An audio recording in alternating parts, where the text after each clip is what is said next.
Brent Erickson, former power lineman turned real estate investor and wholesaler.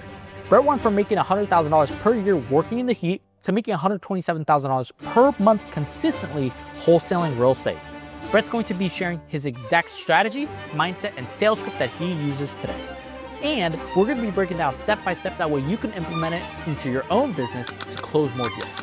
Everything we cover is going to be broken down into chapters in the description below, but we cover everything from seller types and personalities, his mindset going into seller calls, his exact sales script from setting expectations to actually closing the deal, his exit strategies, common seller objections and how he handles them, and finally, we do a live seller call review and talk about how to improve on it. So Brett, what are we learning today? So today we're going to go over my exact sales process, my script, some exit strategies. The goal today is that hard-earned money you're putting towards your marketing, that we're converting every single lead possible, and I want to make sure you're locking up more leads at deeper discounts. Awesome. So where do we start? Well, we can start on our seller types. So we got a couple different seller types. I would limit it mainly to two, and then a lot of them are going to fall under that category. But it's either going to be your emotional seller, or it's going to be more like I'm going to call them analytical, straight to the point. Why is knowing this important?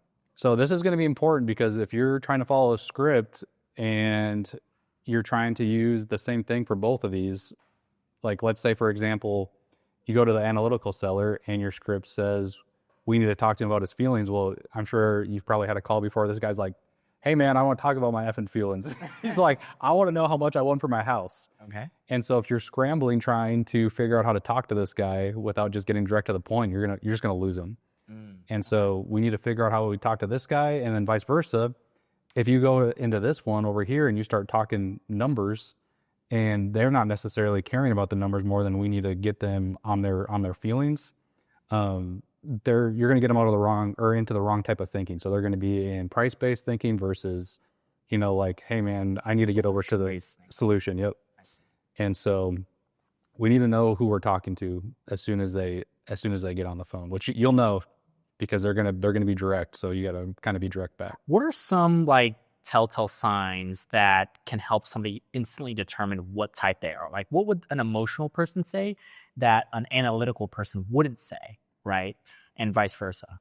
Okay, that's a good question. So I would say as soon as you get on the phone with the emotional type seller and we're just getting a rough idea on what's going on as far as like, hey, what's your relationship with the property, something like that, they're going to start spilling the beans normally right away. I mean, it's going to be, I can't afford my house payment, and my mom's dying, and we need to get to somewhere quick. Maybe not to that extreme, but it's going to be, they're going to tell you more so what's going on. The analytical type, you start saying something like, hey, I just want to get a little bit of understanding of what's going on with the property. He's going to might say, hey, we're not here to talk about my feelings. We're not here to talk about my family. Like, I came here to sell a house, and we need to give me a price for it. And so that's going to be a pretty telltale sign of which person you're under. So analytical, I would say, is going to be, let's just say, give me a price.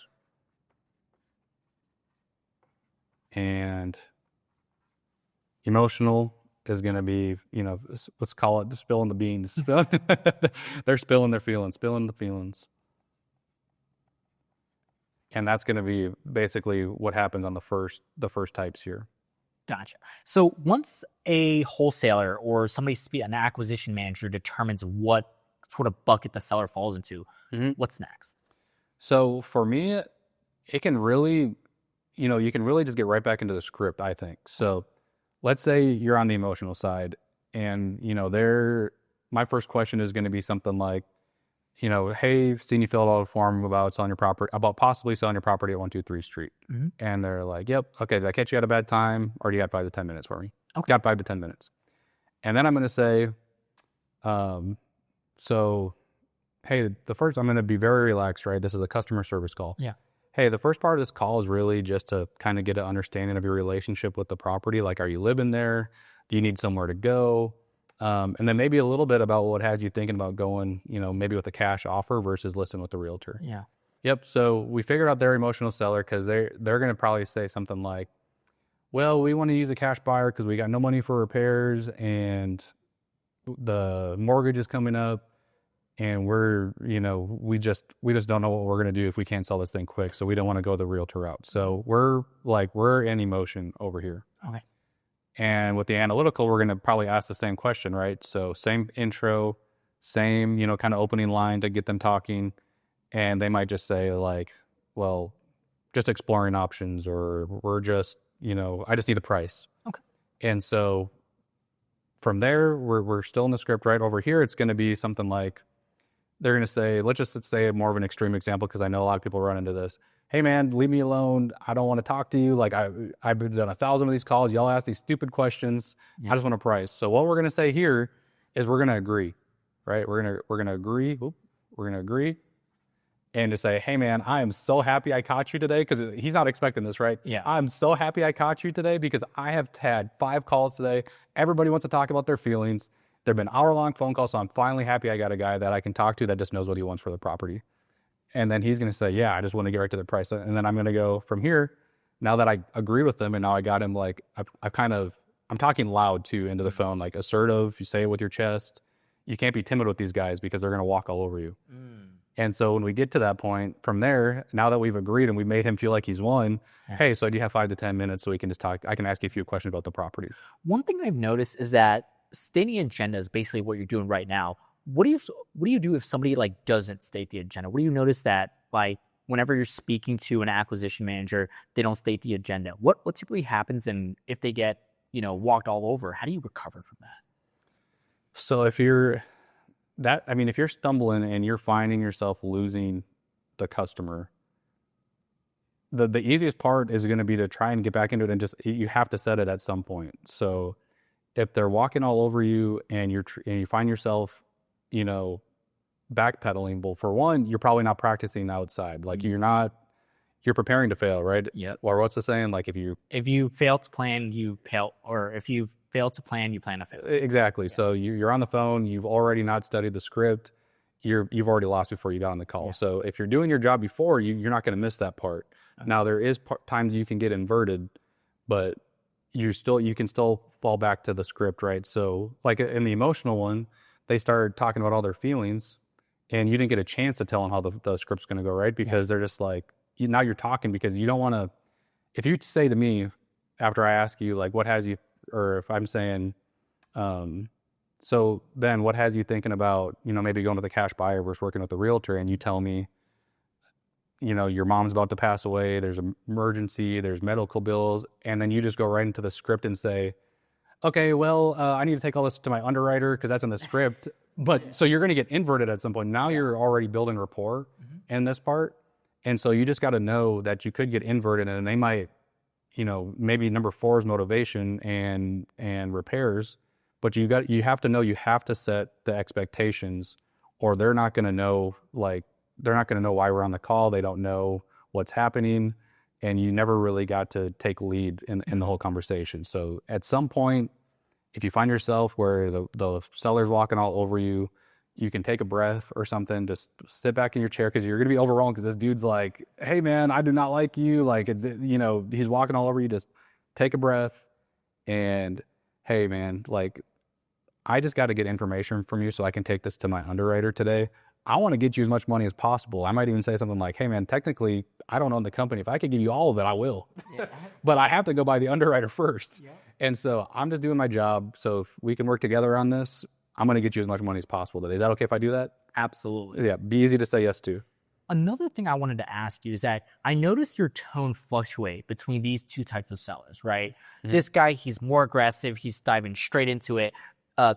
Maybe it's a lady, right? It's more soft-spoken. So how do you sort of tailor your tone to match each of these personalities?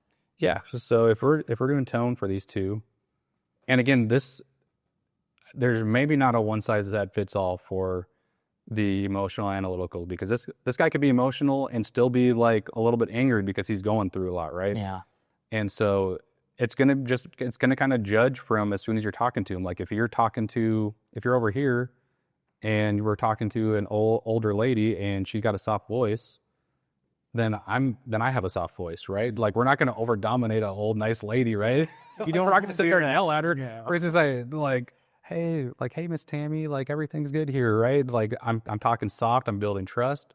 Versus over here, I got this, I got Chad over here yelling at me on the phone. Like, I'm talking loud back. Like, I'm loud. He's loud. I'm loud. So you're mirroring the self. Right. Exactly. If they're loud, I'm loud. If they're just woke up from a nap, I just woke up from a nap. Like, man, I just ate lunch, or whatever you got to do to build some sort of relation with the seller. So if they're aggressive, we're aggressive, but you just got to listen to them. You got to be a great listener on these phone calls. We're not so much selling as much as we're listening and solving a problem. A challenge that I had, basically what you're referring to now is active listening, right? And the challenge that I had, and I noticed many acquisition managers used to have, is that they're just so focused on saying the right thing that they forget to mirror the prospect and actively listen. So how can somebody switch from being a script reader to actually taking a step back, listening and empathizing with the seller?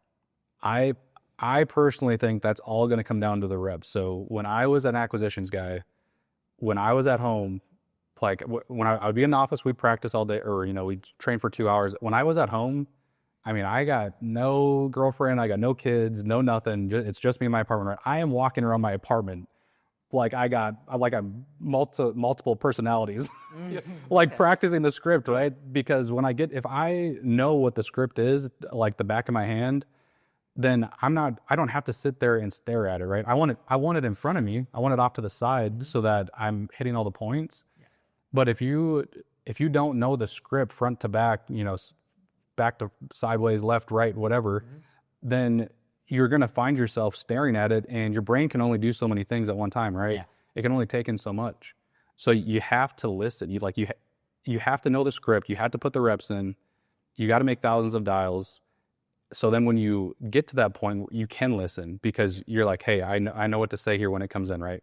Yeah. And so now I'm active listening because my brain doesn't have to think so hard about memorizing the script. So memorize what you need to say. You have to practice in the morning before you start calling. You have to practice after. Like the weekends, if you take the weekend off from calling, your first Monday call, you better be role playing, because you're just a couple of days is going to get you rusty again. Yeah. But I would say that's where you're going to start listening more, because you're not so worried about what to say, because it's like you've practiced for it, right? You're not nervous. You don't have to think. You get to focus on the seller and solving their problem and taking the key notes. And so that would be the other thing too, is what are they saying? Well, a practice that we used to do would be my mentor Naaman, or my sales trainer Naaman. We would listen to the same call, right? We'd do a call audit. We would listen to, and we would take notes on it. And we would compare notes at the end. And we would pick up, like, somebody says they don't have any money because that they got kids and whatever. And somebody writes down, well, the price is important to them because they need money for it. He wrote down that they are great parents and the kids matter super important to them. And so he wrote down kids are important. I wrote down money. Oh. Right? Or, so you got to really key in and actually listen, right? The money wasn't the issue. It was they needed peace of mind to get to their mom that's, on the hospital bed. Yeah. And so it's the active listening part, it's knowing the script, and then executing from there, just really keying in on what matters to the seller, because that's how you're going to close them later. Exactly. is using that pain and motivation later. Yep. Awesome. So we covered seller types, we've covered tonality. Have you noticed sort of a pattern across like different sellers that you're speaking to, whether they're going through foreclosure, they can't make their mortgage payments, maybe they need to relocate? So I call that seller archetypes. Do you notice that different seller archetypes have different, personalities? Yeah. So if you're in the beginning part and if you're building rapport, I know that there's some people where they're just like, if you don't, like, nobody thinks that you care about what they're doing. But I think if you say it in an authentic way, there is a way to build closeness with the seller, asking a question. So how do you go about building a relationship, building that rapport? That way they actually trust you. Yeah, I think it's just, I'm very myself. Okay. And so with some of my JV partners, they have access to my calls, so they could see, they want to check in, make sure I'm calling and everything, right? And so when they listen, they're like, dude, almost sound like you do off the phone, like you do on the phone, in the sense that, like, if something comes into my head, so this is going to be, I don't know if this is weird or not. Tell me. Okay, so I'm on the phone with somebody and they're talking about their kids, and you can just tell that they love their kids, right?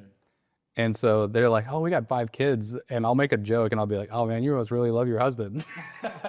And so that's like, just like things that people think like, oh, that's like aggressive to say something like that. Yeah. Or like, Yeah. that's awkward. People, when you say something like that and get them to laugh and start building closeness like that, then you can ask more questions like, oh, what do you do for work? And then let's say they're an engineer or they're an accountant. Okay, analytical, they're checking out the numbers, right? Okay. But these people over here in the emotional box, they might just be like, they're probably just going to start out with, well, we're going through foreclosure, or, you know, my mom's sick, so we got to relocate real quick, or they inherited a house, they don't want to live there because their family member passed away and there's bad memories. And so if you're asking some questions at the beginning, you can start to kind of figure out and gear how you need to talk to this person. So you were able to make a joke with the seller, get them to laugh, get them to open up, and obviously ask a follow-up question like what they do for work, things like that, their family.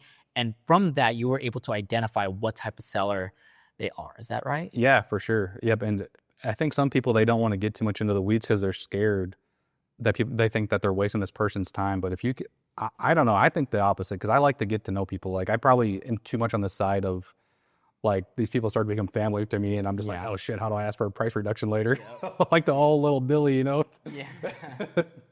But I do think that you do got to build some sort of closeness, because if they like you, they'll trust you. If they trust you, you know, they'll sell your house to you. So ask those questions in the beginning. The more you do it, the less awkward it's going to feel, you know, towards the end. So, or the more you do it. So awesome.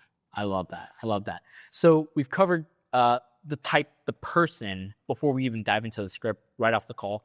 So once we identify, obviously it's pretty quick that whenever you identify them, let's talk about your sales script, right? Okay. So how do you open up? How do you build that relationship with them after you identified who they are, and then get them from 1 to 2 or A to Z? Okay, cool. Yeah. So I got basically 8 steps in here. Again, you could get inverted at some point.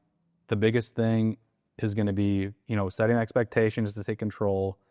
And at some point, you know, they might jump right into, you know, their timeline. Like, we got to sell quick. So you've hit that, but we still got to make sure that we've talked about influencers and whatever. So this doesn't necessarily have to go in this order, but you do want to hit all these points. You don't want to miss anything. But we'll just start obviously at the beginning in the intro. So obviously for me, I'm getting some bomb ass leads from Mr. Ben over here. Appreciate that. And so whether you're doing, you know, if you're doing any type of PPC or whatever you're doing, but somebody filled out a form, they raised in, this is going to fit for you perfectly. If you're doing like cold calling, I have a little bit different of an intro, but then you're just right back into the script. But we'll just do, you know, like inbound, you know, somebody fill out a form for this. Oh, sick. Yeah. So form comes in, you call within, you know, you want to get there as soon as you can, preferably like that, right? Yep.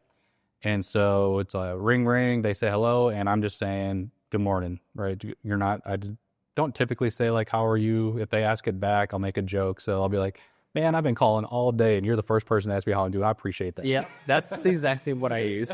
Exactly. Get them to laugh, be easy to like right off the get-go.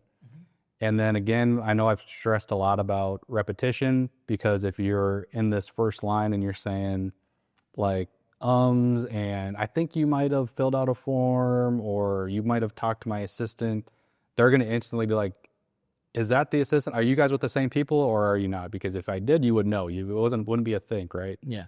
Now, don't get that confused with later. I'm going to say, I think about you're possibly selling the property, and we do that because we don't want to assume their situation, right? The second we assume that they're selling it, sales resistance. Yep. So they're just like, well, I don't know, I don't need to sell, and you're going to get that instantly. Yep. So, hey, Ben, good morning.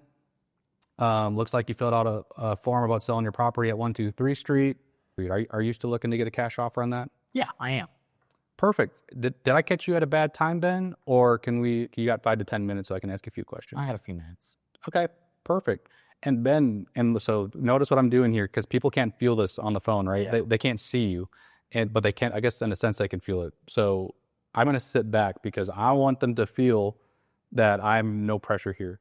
So he says he's got 5 to 10 minutes. And Ben, really the first part of this call is just to get, a little bit of an understanding of your relationship with the property. Like, are you living there? Do you need to find somewhere to go if we were to come to an agreement? And then maybe a little bit about what has you maybe looking for a cash offer versus maybe going more the traditional route with the realtor. Why do you sort of drop that option right there of giving them the option to like, why not go with a realtor? Why speak to someone like us, like a house buyer? Right. So I do that because I want them to know that I am truly on their team. Like, and I know they filled out obviously we know they filled out their form because they don't want to go that route. There's a reason that they want to go with the cash offer, but I want them to tell me why. I don't want it to be my idea. I want it to be their idea. So when they say, so it's going to go one or two ways, right? They might say something like, well, we have to get a cash buyer because, we have too many repairs and this, that, the other thing. So then I might say like, okay, Ben, I completely understand. I mean, is there any chance maybe you just want to fix it up yourself? And that might be the best option for you. Well, we already know they ain't got no money to do that. Exactly. And so they're going to say that. Exactly. They're going to say, well, we can't even afford the mortgage, let alone make all these repairs. Guess they just sold themselves on why they can't use a realtor. Or, they might say, well, we might go the realtor route, but we know that's very early. And typically, especially with theory leads, that I found that I am the first person that's talked to them. So they might be like, well, we're just exploring our options right now. And so when I hear that, now I'm kind of gearing more towards like a novation, right? I've already heard them say, not to just assume it right off the get-go, but I'm trying to figure out where I'm placing these guys in my exit strategy right at the beginning. Because if this person is very knowledgeable and, maybe not a ton of distress, but like they want the convenience, then I'm asking these questions in the beginning so that when I go to offer, if, I don't want them to hang up on me. If we've done our job, they shouldn't. But I know for some people, especially in the beginning, they make that cash offer and then they get a click and they don't get a chance to be like, hey, I had another option for you. So if I can figure out all these things out in the beginning and ask these questions, it's much easier for them to tell me without me actually asking like, what has you, so what is, like, if I just said right off the rip, like, hey, do you have 5 to 10 minutes for me? Hey, what has you thinking about selling the house? That doesn't feel good because they're like, this guy's trying to get me. He's trying to one-up me on this. Yeah. And so we get them talking first with those questions. So in the intro, that is going to be one of my questions that I really like is realtor versus cash.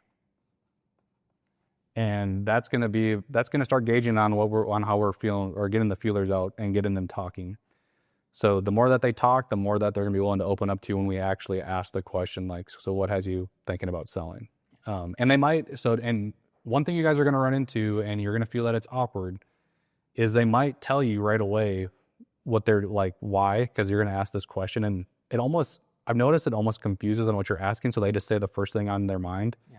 Which is what we want, because the first thing that they say is typically that could be what they're thinking, because you confuse them. So they're just like, well, shit, what did he just say? Like, I need to sell it because of this. But when we get down to motivation, we're going to ask it one more time in a different way. Okay. And we're going to say, hey, I'm just getting the property pulled up. How long have you been thinking about selling this thing? And they're going to say, they might be 2 months, 3 months, 6 months. And I'm going to say, wow, you guys have really put some thought into this. I go, why now? What has you thinking about it now is the time to sell it? And now they say it again. And they might say it the same. If they say it the same, then we're like, okay, that's it, right?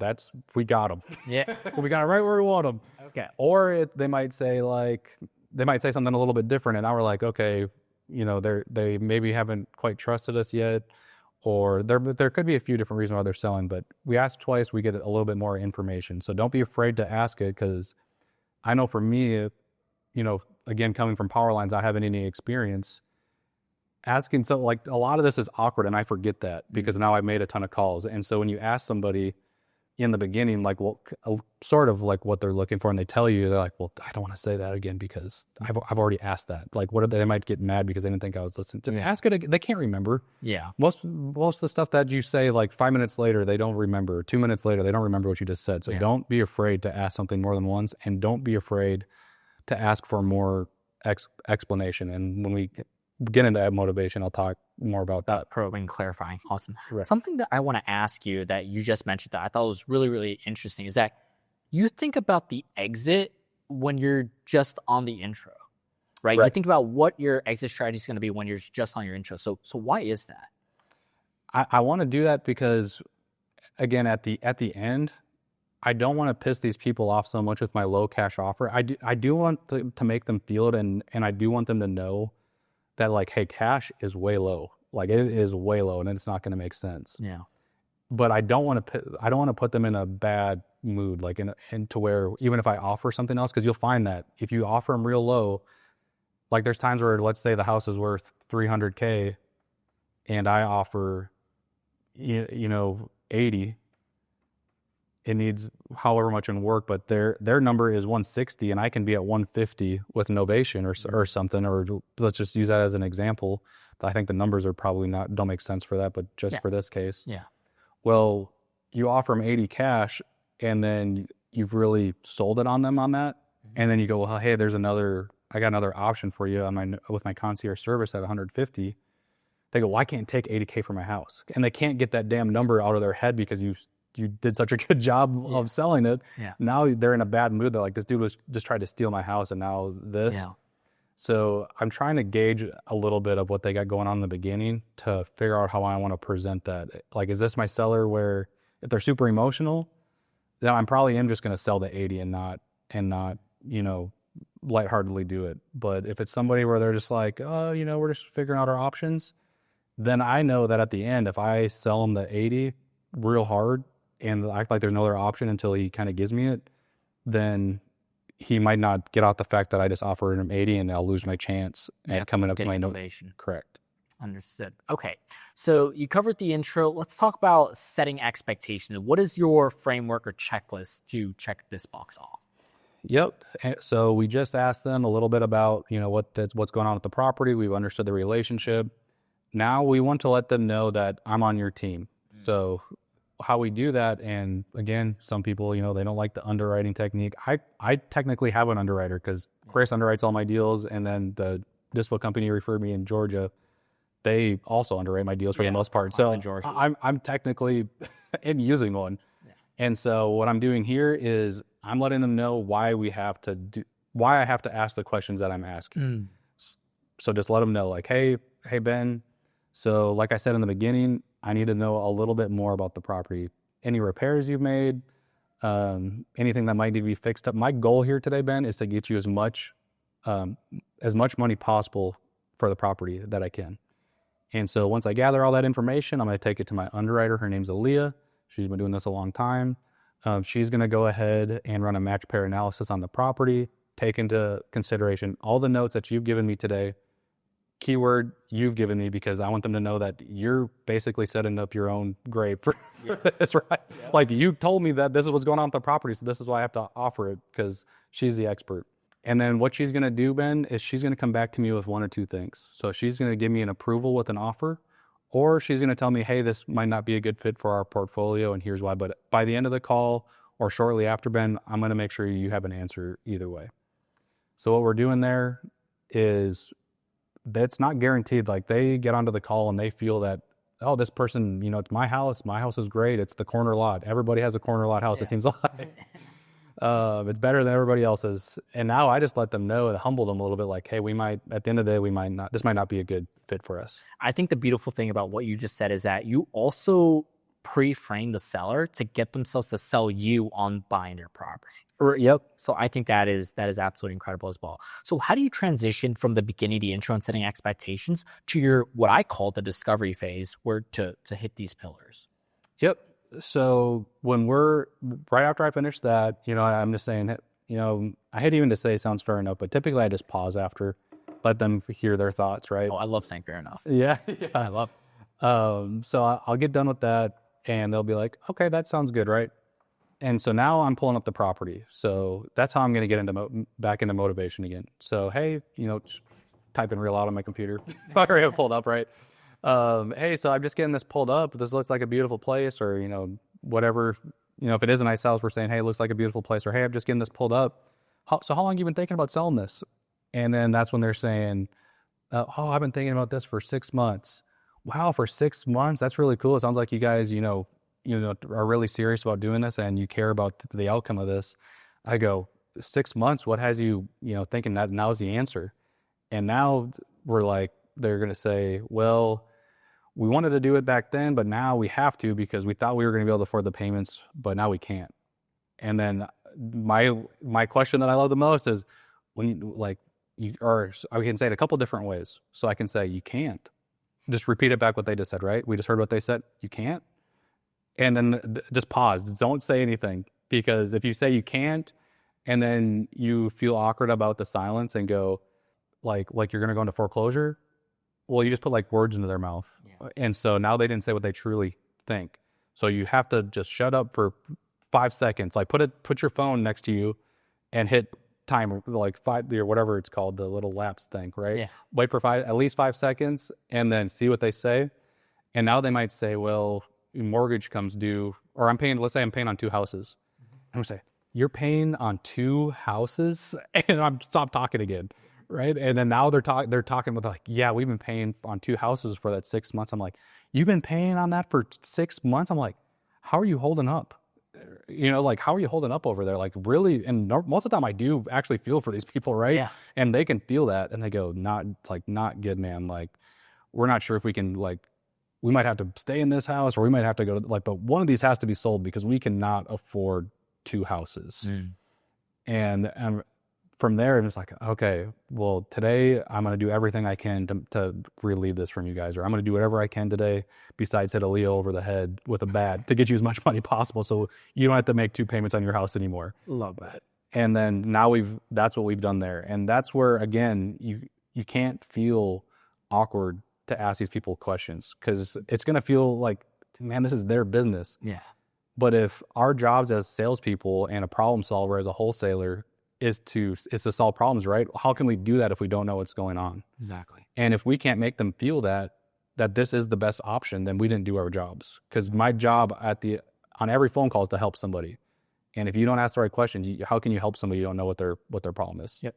So you can't be afraid to dig deep. Ask 3 times. Like I said, it was, the first question was you can't, and then it was 2 payments. You just keep. There's different ways you can do that. You can either just repeat back what they said, or when you say you can't, what do you mean? And so there's different ways you can do that, but you have to, hit it 3 times or something to really make them feel that pain and let them say it out loud. I think one of the most powerful things about what you said is that when it comes to motivation, you ask them hey, why are you looking to sell? Or what's got you looking at selling this property now, as opposed to just pushing it off like every other homeowner. Mm-hmm. And they'll give you an answer. But for me, what I've noticed is that the amount of probing where you dig deeper, it varies a lot, right? Mm-hmm. From my experience, a seller that's more emotional, right? They will respond really well to what you said of like repeating what they said or clarifying things like that. But with an A-type personality, it's a little bit harder. Yeah, so how do you get around that? Because most of these people are probably cold calling or doing outbound and having to deal with a lot of A-type personalities. So how do you probe on an A-type personality? So that obviously it's much harder, right? And it depends on what they're giving me, right? Okay. And so first, you definitely, in the beginning, you definitely have to let them know you reached out to me, right? So, and I might say that and they will respect you for doing so. So if they're hey man, this is my 10th call, yada, yada, yada, obviously agree with them. And if they're they give me any more pushback, I'm hey, look, you filled out my form. Yeah. So I'm reaching out to you because you asked me to. I don't care sometimes to turn it away. So do a little takeaway with them. Yeah, I'll be hey, if this isn't going to work for you, then I don't mind. We can end this right now. But if you want the most accurate possible offer that I can give you, then I have to know more about the property. Or I can say something hey, when was the last time you bought something without looking at it? No, never. Okay, well then don't expect me to do something you wouldn't do. Okay. Is it okay if we take 5 to 10 more minutes? And now we've asserted a little bit of dominance, took control. And then we might be able to when we say, hey, I'm just pulling up this house right now, like, man, why would this is I also find that a lot of the analytical ones, they're in much nicer houses.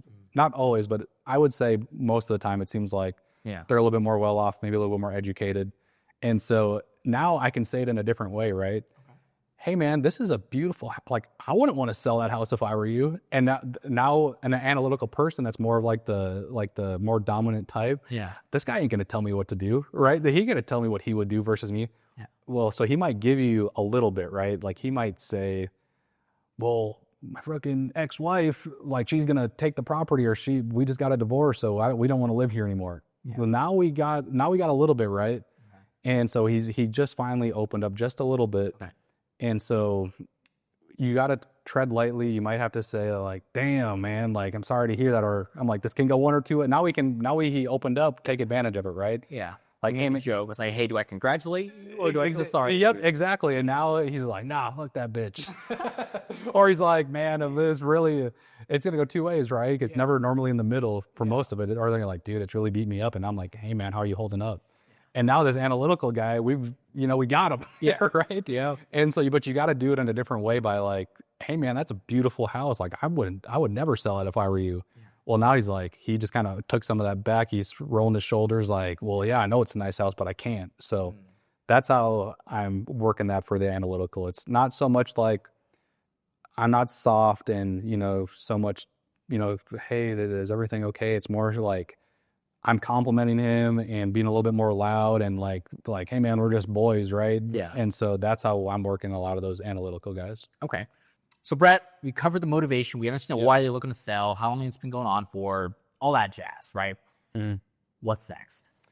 All right. So now we're going to dive into the condition, right? This is where possibly a few more discounts, right? Because we're going to figure out if the property is in bad condition. We also want the seller to know that we understand their property, right? So I know that a lot of this is going to get sold on the motivation, like the pain and the motivation, but if they don't understand why your offer came in so low, like if you're running into the question at the end, like when you make your offer and they say, well, it's on a corner lot. So you didn't ask enough in the condition. Like, hey, we've took into consider that your house is on the corner lot. That your roof needs to be replaced, that the AC is 10 years old at the shelf life. You need to update the bathroom. We need to ask all those questions. And we can be, I don't know, I've done it both ways where like, what else can you tell me about the property? Or just as blunt as the roof. And, you might become a little bit. Do you have a checklist, I guess, of what you cover for condition? We want to do the main, like the big ones, right? Like right. We want to do the roof. We want the, HVAC, foundation, water heater, just because this is all the stuff your dispo is going to want. So you want to know this stuff. Yep. Flooring. Maybe it might be one. Yeah. Flooring, all kinds of stuff in here, and a couple different ways you can do that. So obviously you can just go through like, hey, tell me about the roof. Tell me about this. And a couple of things that you want to look for. And I did do a little bit of roofing, door-to-door roofing sales. So like with the roof, if they say anything over like 10 years, one thing you can use for a discount here is, hey, when roofs get over 10 years, they're very hard to insure. We might not even be able to get insurance on that. So I go, we have to replace the roof. It's over 10 years old. And if you say it just like that, they're going to be like, oh shit. Yeah. And do you ever like, hey man, how much do you think this is going to cost? Or you tell them like, hey, boom, there's 20 grand. Yeah. So a lot of times I'm actually very transparent. So I might ask them just to see if they might overshoot, right? And then you can use that number. So if they're like, dude, it's probably gonna be 15 grand to do the roof. Yeah, absolutely, it's gonna be 15 grand to do the roof, right? I don't care how small their house is. I'm so happy I'm dealing with somebody that knows what stuff, like how much stuff costs, right? Yeah. Right? Like we're gonna agree with them. And then same thing with the rest of them, right? Like, hey, is there any cracking going? Like I might not even say foundation, right? Because if you ask them just foundation, they're gonna probably say no. Like, oh shit, I know that's a high ticket. I don't want to say that. So like, hey, is there any cracking going on in the walls? Like any of the sheetrock kind of beat up or anything? And then you're like, oh yeah, there is a crack somewhere. And then I'm just like, foundation, right? Right? Like, hey, I'm like, we're in Texas. The soil sucks. Like 9 times out of 10, you probably do have some sort of foundation. That's probably why you're seeing that cracking going on. And then for HVAC and water heater, if it's anything like 6 to 7 years, like I'm letting them know like, hey, we're at the shelf life. And so even though it's probably running good right now, we're probably to the point where we buy it and now all of a sudden, we have it for 3 months and the AC goes out. So we're going to factor some of these costs into there. Okay. And then if they're being kind of short, because it's funny, I don't know if you ever talked to some sellers where there's a living room, there's a kitchen, there's 2 bedrooms, there's flooring in there. I'm just like, you just learned nothing about the house. And so one thing you can do that I've learned that you can say it a different, like how can you say something different to help the seller explain to you what the house looks like? So I'm going to say, Ben, thank you for sharing with me so much about your house. Now, if you could rate it on a scale 1 to 10, 1 being the absolute worst teardown, 10 being the best, what would you rate this on a scale 1 to 10? And you can't tell me 7, Ben, because whether it's a complete teardown or a freaking all the way fixed up, everybody always tells me 7. What would you give it 1 out of 10? I would say it's a 5 or a 6. 5 or a 6? Okay. Ben, what would you do to take that from a 5 out of a 6 to a 10 out of 10? I would do something in the bedrooms. I would fix the flooring, add new fixtures, cut off the popcorn ceilings, XYZ. Okay. And then so again, like when Ben says, redo the bedrooms, what do we mean, right? Hey, just so I fully understand, Ben, what do you mean when you say we got to redo the bedrooms? The paint's chipping off the walls. My daughter punched a hole in the wall. Something. You got to get a handle on them kids, Ben. Exactly. But yeah, those are questions where if they might not have mentioned it in the beginning. So we say that 1 out of 10 thing. Or we can use like a third party story. So I'll say, Ben, the last property we bought, everything looked good. And then one of our contractors went to go put in the new vanity. And we opened that up. There was a leaky pipe underneath the vanity. Yeah. And it caused mold. And it totally busted all of our rehab budget. Do you got any weird like leaky pipes or a switch in there you got to jiggle just right to get the light to turn on? And it's a weird question, right? But the sellers are left there like, you know what? When you go into the master bedroom, like they're gonna tell you something weird about their house, and then from there we'd be like, okay, so I got probably some electrical work I got to do, right? And now we just bought another $5,000 off the purchase price, so.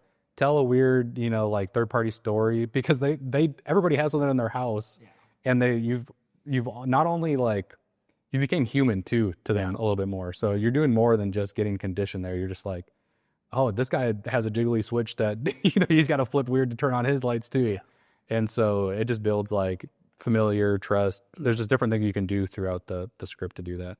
But once we get all that, we just take notes on it. Obviously, besides from the script, you're going to need some of that to let your dispo know for finding the buyers. Mm-hmm. But that's what I'm doing in the condition part of this. Okay. So the goal with the condition is simply just to calculate repairs and then help with calculating the final offer price. Yep, right, for sure. Any other big ticket or small ticket things that you like to look at before you send it to dispo? I mean, we can talk about maybe like, where's it located? Is it next to a church? Is it next to a double line? Mm-hmm. Because some of those things are just going to move much slower versus, like tucked in a nice neighborhood or something too. So maybe a few things like that, but big ticket is for sure. I don't know if we could, I know this is probably a side point, but Chris showed me your notes on one of the houses he sent versus mine. I'm just like, oh my God, you probably hate me. Me? No, me. Oh. Because I'm just like, I'll be like, hey, I think I got this at a good price. It should sell. And yours is like, he knows everything about the property. And I'm just like, damn, my notes suck compared to Ben's. The way I do notes is like, so for me, and I'll just chime in on this, I think taking notes is by far, taking notes while speaking to the seller is one of the most like helpful things, not only for your acquisitions team, because for me, as soon as I get off the seller and I call another person, you can ask me like, how's Lori? I'm like, who the hell's Lori? Yeah. And then I'll look at the notes and I'll be like, okay, I remember, right? Yep. So for me, whenever I take notes, obviously it's a skill. It takes practice to actually write it down. But for me, I try to shorthand everything, right? And then I will expand on it later. So my hack is always like, okay, motivation, I just type out 1 or 2 words, inherited the house. Yep. And then enter, put a dash, mom owned the property, yada, yada, yada. Next line, I like to, when it comes to numbers, the important stuff, I bold it, right? Yeah. So I will get to the end and I would just put like novation deal. Here's the numbers, and then I just copy that, put it to the top, and then I just keep that, right? So when it comes to taking notes, it's by far the most valuable thing, because whenever I send it to Chris, I'm like, hey, Chris, like, and then they'll ask me for like pictures. Shit, I forgot to ask for that. Yeah. So taking notes is incredibly, very, very. It is, because I'm just the gunslinger. Yeah, like I'm just locking up the deals, and he's like, "What do you know? Like, what's wrong with the property?" I'm just like, "Dude, I got to cheat." I'm like, "Trust me, it's gonna sell." I'm just like, "There's two types of wholesalers." But I thought it was funny, and that made me think of it. Cool. So we talked about the condition. That helps us calculate the repairs and eventually calculate our max allowable and even our exit strategy. Right? For sure, yeah. So I'm curious how you obviously determine or how you use the information from the condition to determine what exit strategy, because you can't wholesale a fucking turnkey property. Right, yeah. I mean, I for the most part, no, unless you got somebody that's like super, like, they just need out bad. So and that's going to be rare. So like you're saying, most of the time you're just not going to be able to do that. And if you do get it, then you should probably wholesale it, because you just got to steal. So like if you were going to make 30 on a wholesale, like you buy that thing, take it down and list it, and you're going to make 100 on it. So for those people that don't know what a wholesale is, what is that? Yeah, wholesale is basically just going to be buying the property, and let's say it's super good condition, but it's maybe just a little bit outdated, or like you can tell it's in good shape, but there's a bunch of trash in it. So you get it for a cash price, but the wholesale, the investor has to still make money, right? Yeah. And so you can only make like 20 to 30 grand selling it to an investor. Yeah. But if you actually buy the property and sell it, like on a hard money loan, or if you got private money or whatever you got, you can actually buy the property and then relist it and sell it to a retail buyer that's going to pay full market value for it.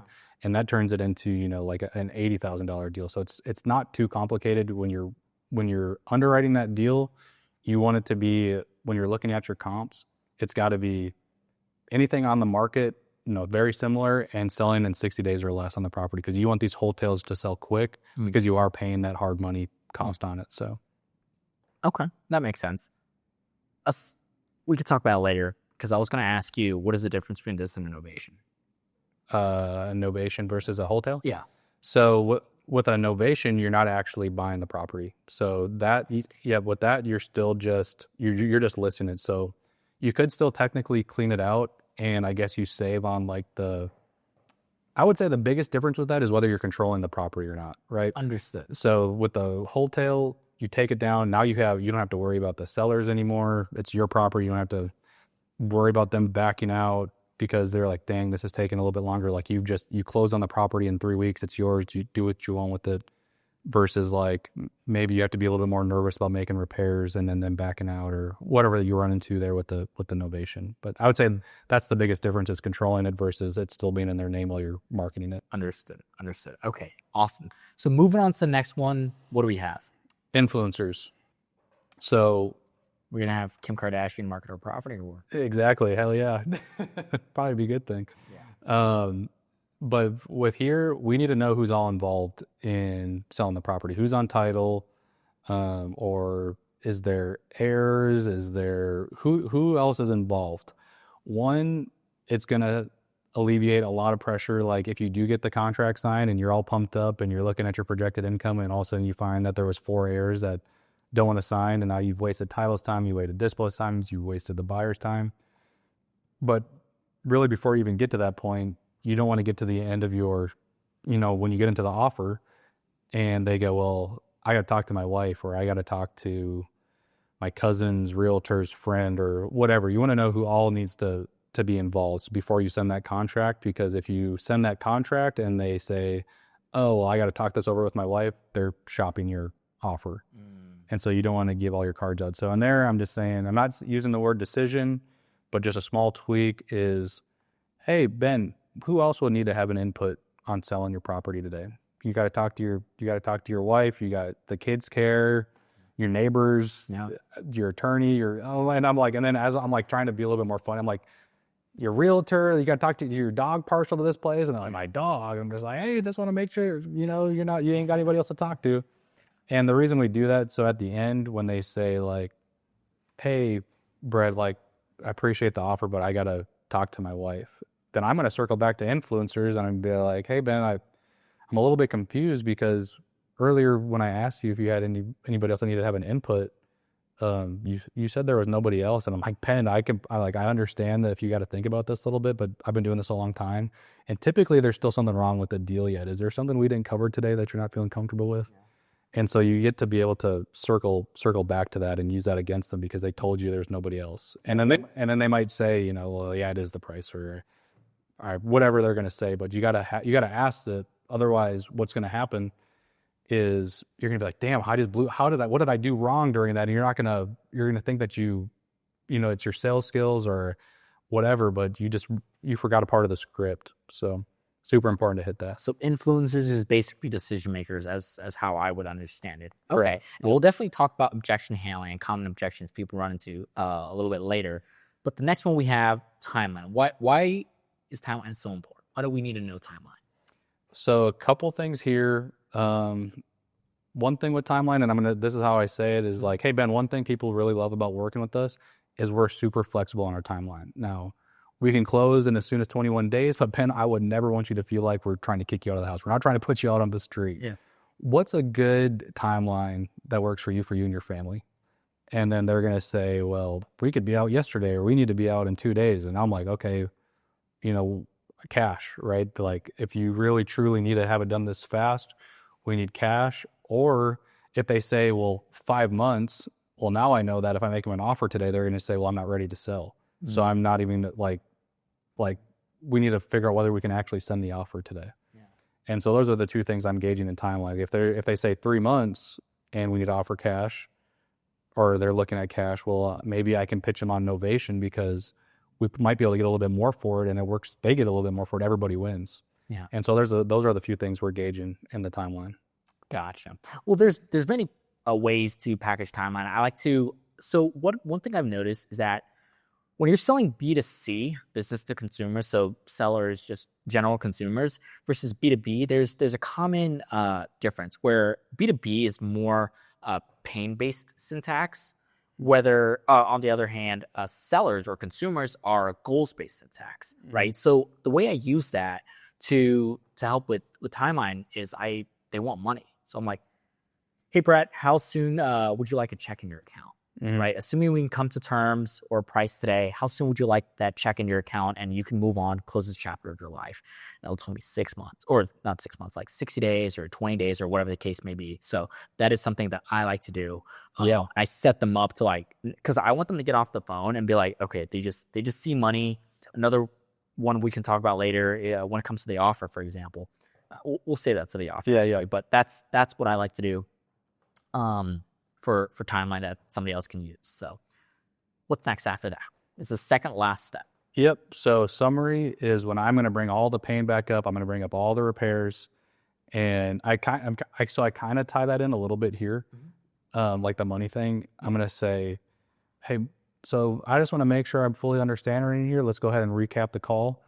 So based on everything you told me today, Ben, you know, and I want to say the condition first because I want motivation to be the last thing so they can feel it. So based on, you know, it looks like the house does need a little work. Like we got to put the new roof on there. We need all new HVAC, water heater. So there is a fair amount of repairs that need to be done to the property. And also looks like you want to get paid here in the next 21 days.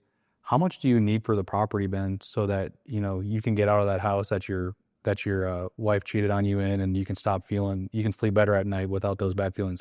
How much did you need for the property? $150,000. $150,000. And can you wiggle for me at all on there? Are you negotiable at all from 150 or? Yeah, I mean, I can do, lowest I'll take is 130.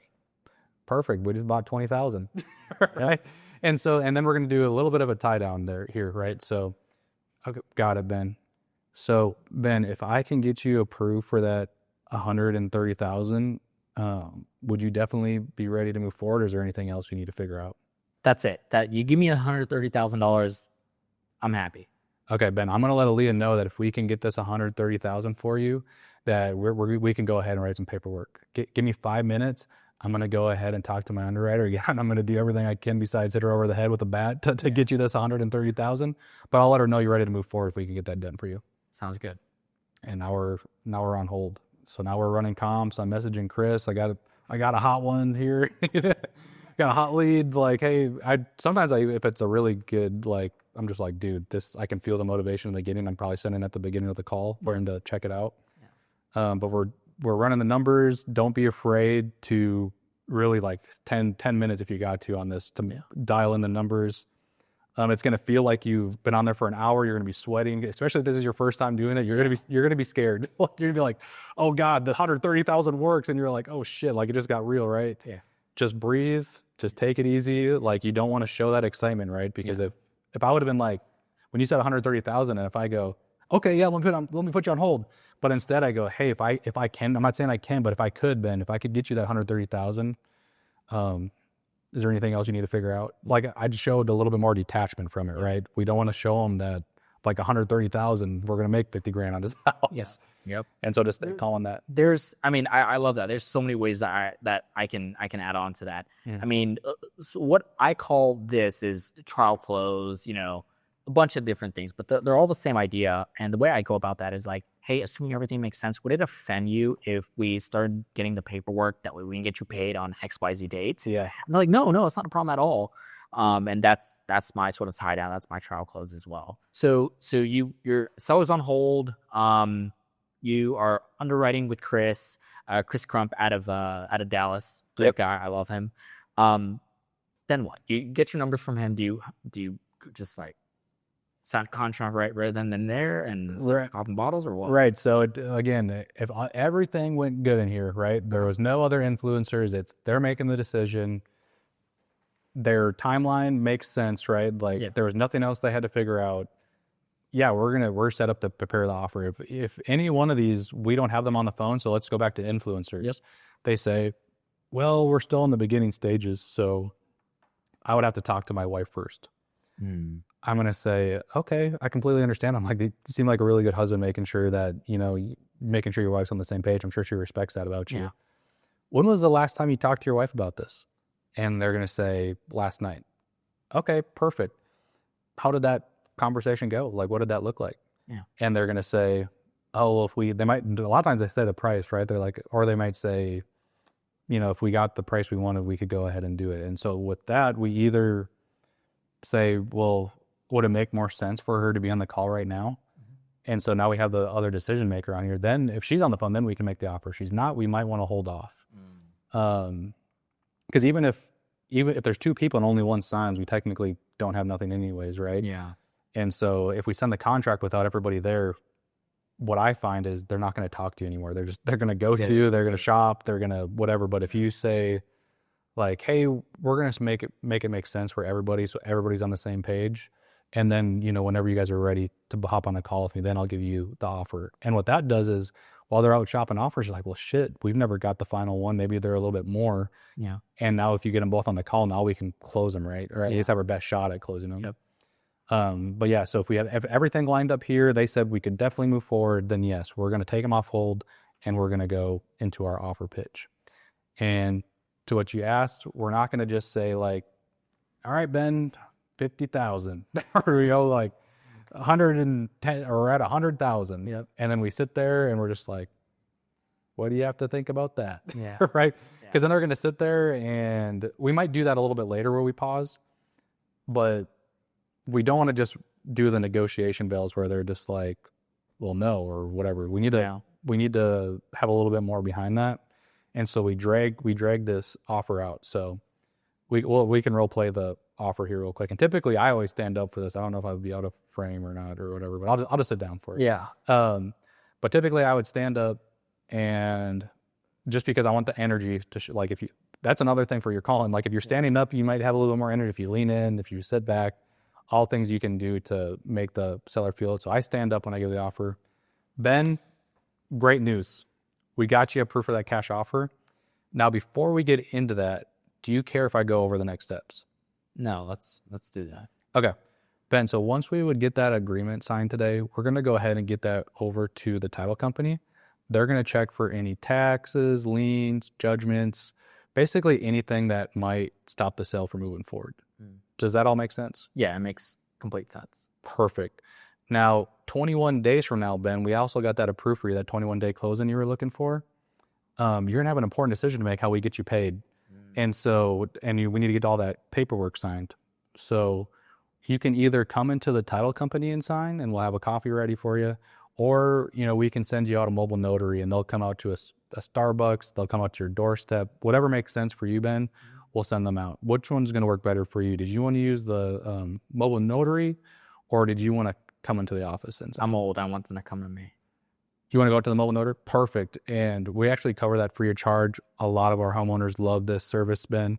And we'll make sure we get somebody out to your house. Okay. I'm going to take a note of that quick before I leave. And Ben, so we got you approved for $100,000. That's no realtor fees, no closing costs. And Aaliyah also wanted me to ask you, did you want that in a check, or did you want that wired to a specific account at close? Which one was going to work better for you? I think the deposit to my bank is going to work best. Perfect. I'm happy you said that, Ben. I don't want to see that big old check fly out the window driving to the bank. And typically that wire hits same day. So now we've given the offer.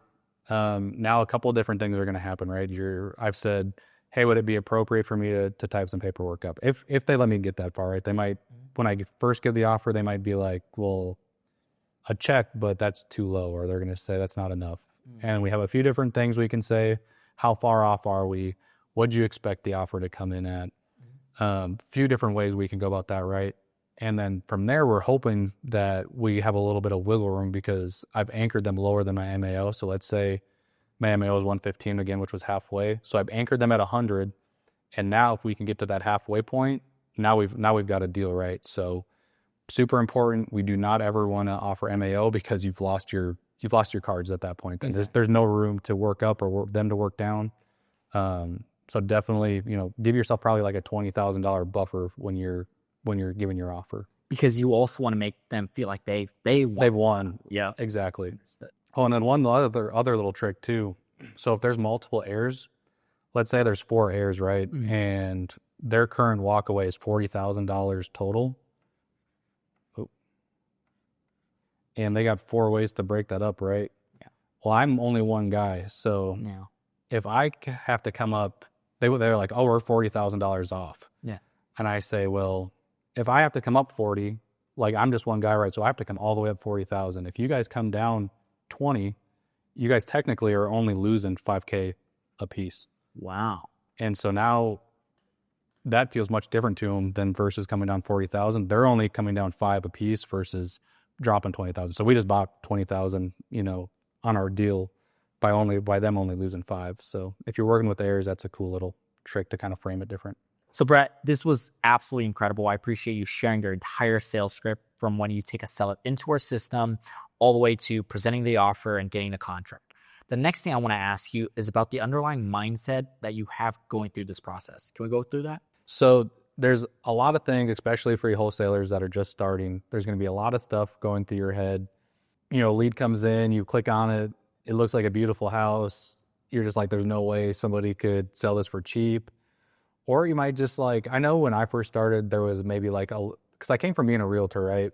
And they were so against wholesaling. They didn't even want me to work at their brokerage anymore, which is one of the reasons I let my license go, because I was like, I'm making way more money doing wholesaling than being a realtor. But I'm just like, man, is it right for me to be, getting this under contract and selling it to somebody else and making 20 grand on this person's house? Yeah. But then I got to thinking about it, and my mentor kind of helped me through this too. It was there are so many wholesalers out there that are going to do this. That is a fact. Somebody is going to put this house under contract, and they're going to, they might be suck at it. They might be the first person to do it. They have no systems in place.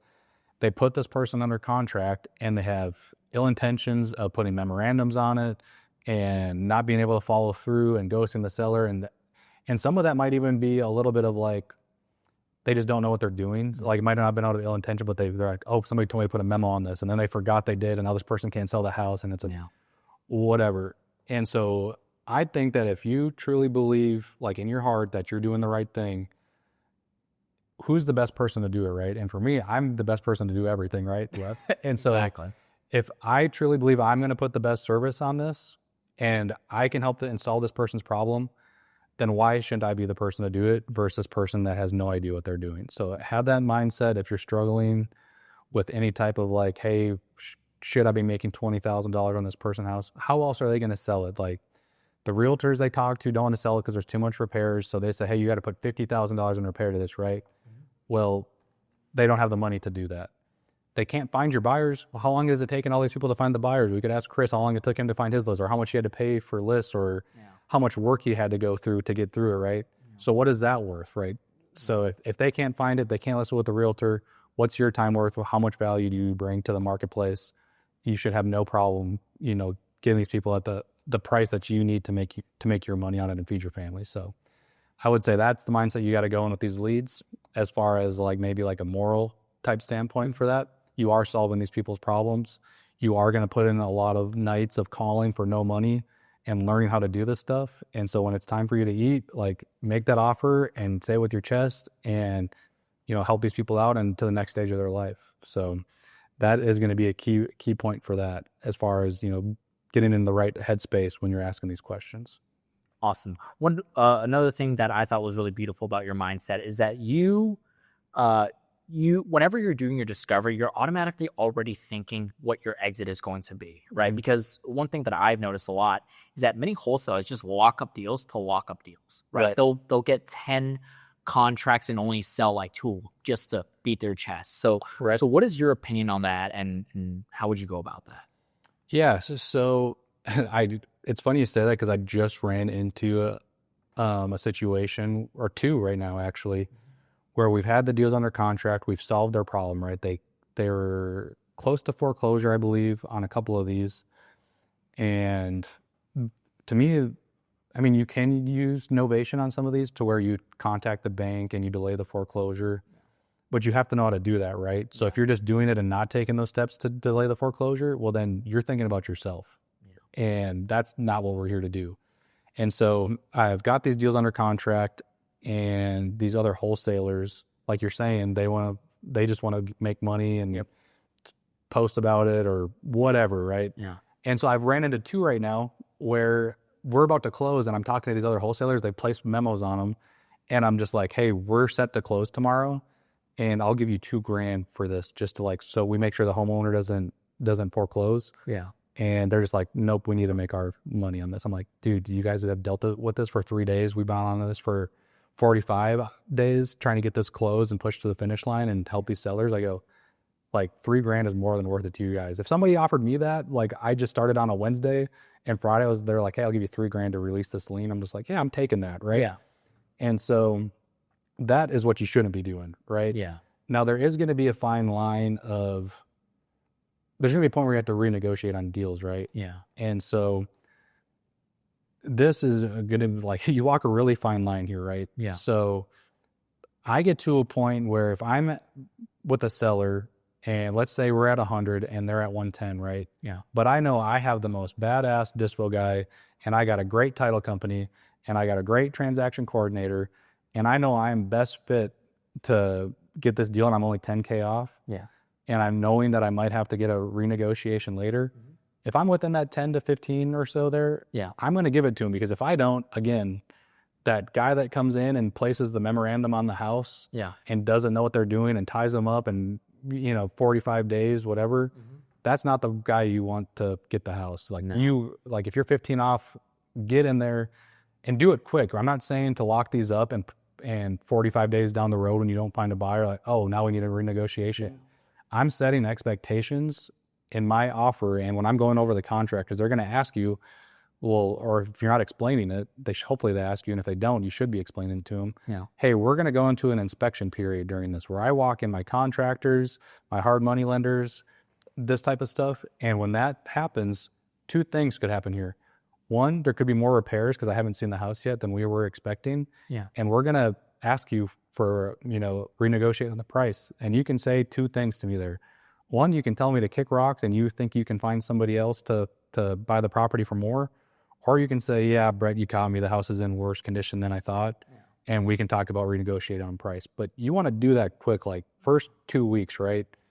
And so that's where I'm drawing the line as far as which ones to lock up, which ones to not. But if you're close, yeah. If you got the processes in place, right? Don't just be locking them up to screw these homeowners over. And if you are going a little bit higher, do it quick. Like, don't hold these people up. They have lives. They got stuff that they need to do. Send it to your dispo, get the info back, make your negotiations. And if it doesn't work, tough. You should have been better on your sales, or you should have done something better, right? Yeah. But don't tie the homeowners up. Do it the right way. 100%. What other issues or limiting beliefs do you see that other wholesalers are running into that's preventing them from actually serving these sellers? Yeah, so that can start out, I think, as soon as the lead comes in, right? So I think a lot of people, they see, like, I don't know, like for me, at the beginning, it was like a $400,000 or $500,000 in a house. It's like, how could this ever work out? Or like, there's no way they're going to sell it for cheap. Like, this is a beautiful house. Right. Well, these people filled out a form for a reason, right? Yep. They want to sell. They need to sell. You'd have to go into that you have to solve some of these problems.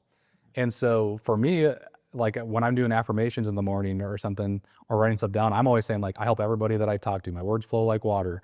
Like, I'm going to help somebody today. And if you're a salesperson, that is your job. That's the definition of like sales, is like helping people. Yeah. And so if you haven't put them in a direction or done enough to ask the questions or go through being uncomfortable, then you're not truly helping these people. And so when you see that lead come in, they filled it out for a reason. Attack it. Just like if you found one that was $100,000 house, it looks like shit, it's in a great area, and you're like the feeling like you're excited for it, you should have that for all of them, because all these people need to be helped. 100%. So you mentioned doing affirmations and things like that in the morning. A question that I personally have, and I'd love your opinion on, is that sales, I think we can agree, is a sport, right? You got to train, you got to review. So what are some things things that you do to keep you in shape, right? Mm-hmm. Right. In regards to sales? You always got to be learning. So I think I actually have Steve Train's book in my backpack right there. Yeah. So active listening, you read it once, you read it twice, like you can never think that you know it all. So you have to always, even if you read the book 50 times, read it one more time, because there's going to be something in there that refreshes your brain. I'm in a lot of like a Grant Cardone training where it's role playing every morning. Yeah. So you have to be constantly working that muscle, right? You got to be running through the script. You got to be role playing. You can't just call, right? Because if you're doing that, like we talked about earlier, you're preparing to fail, right? If you're not planning to prepare, you're preparing to fail or whatever. Yeah. And so you got to be working that muscle. You have to be, you got to stay disciplined.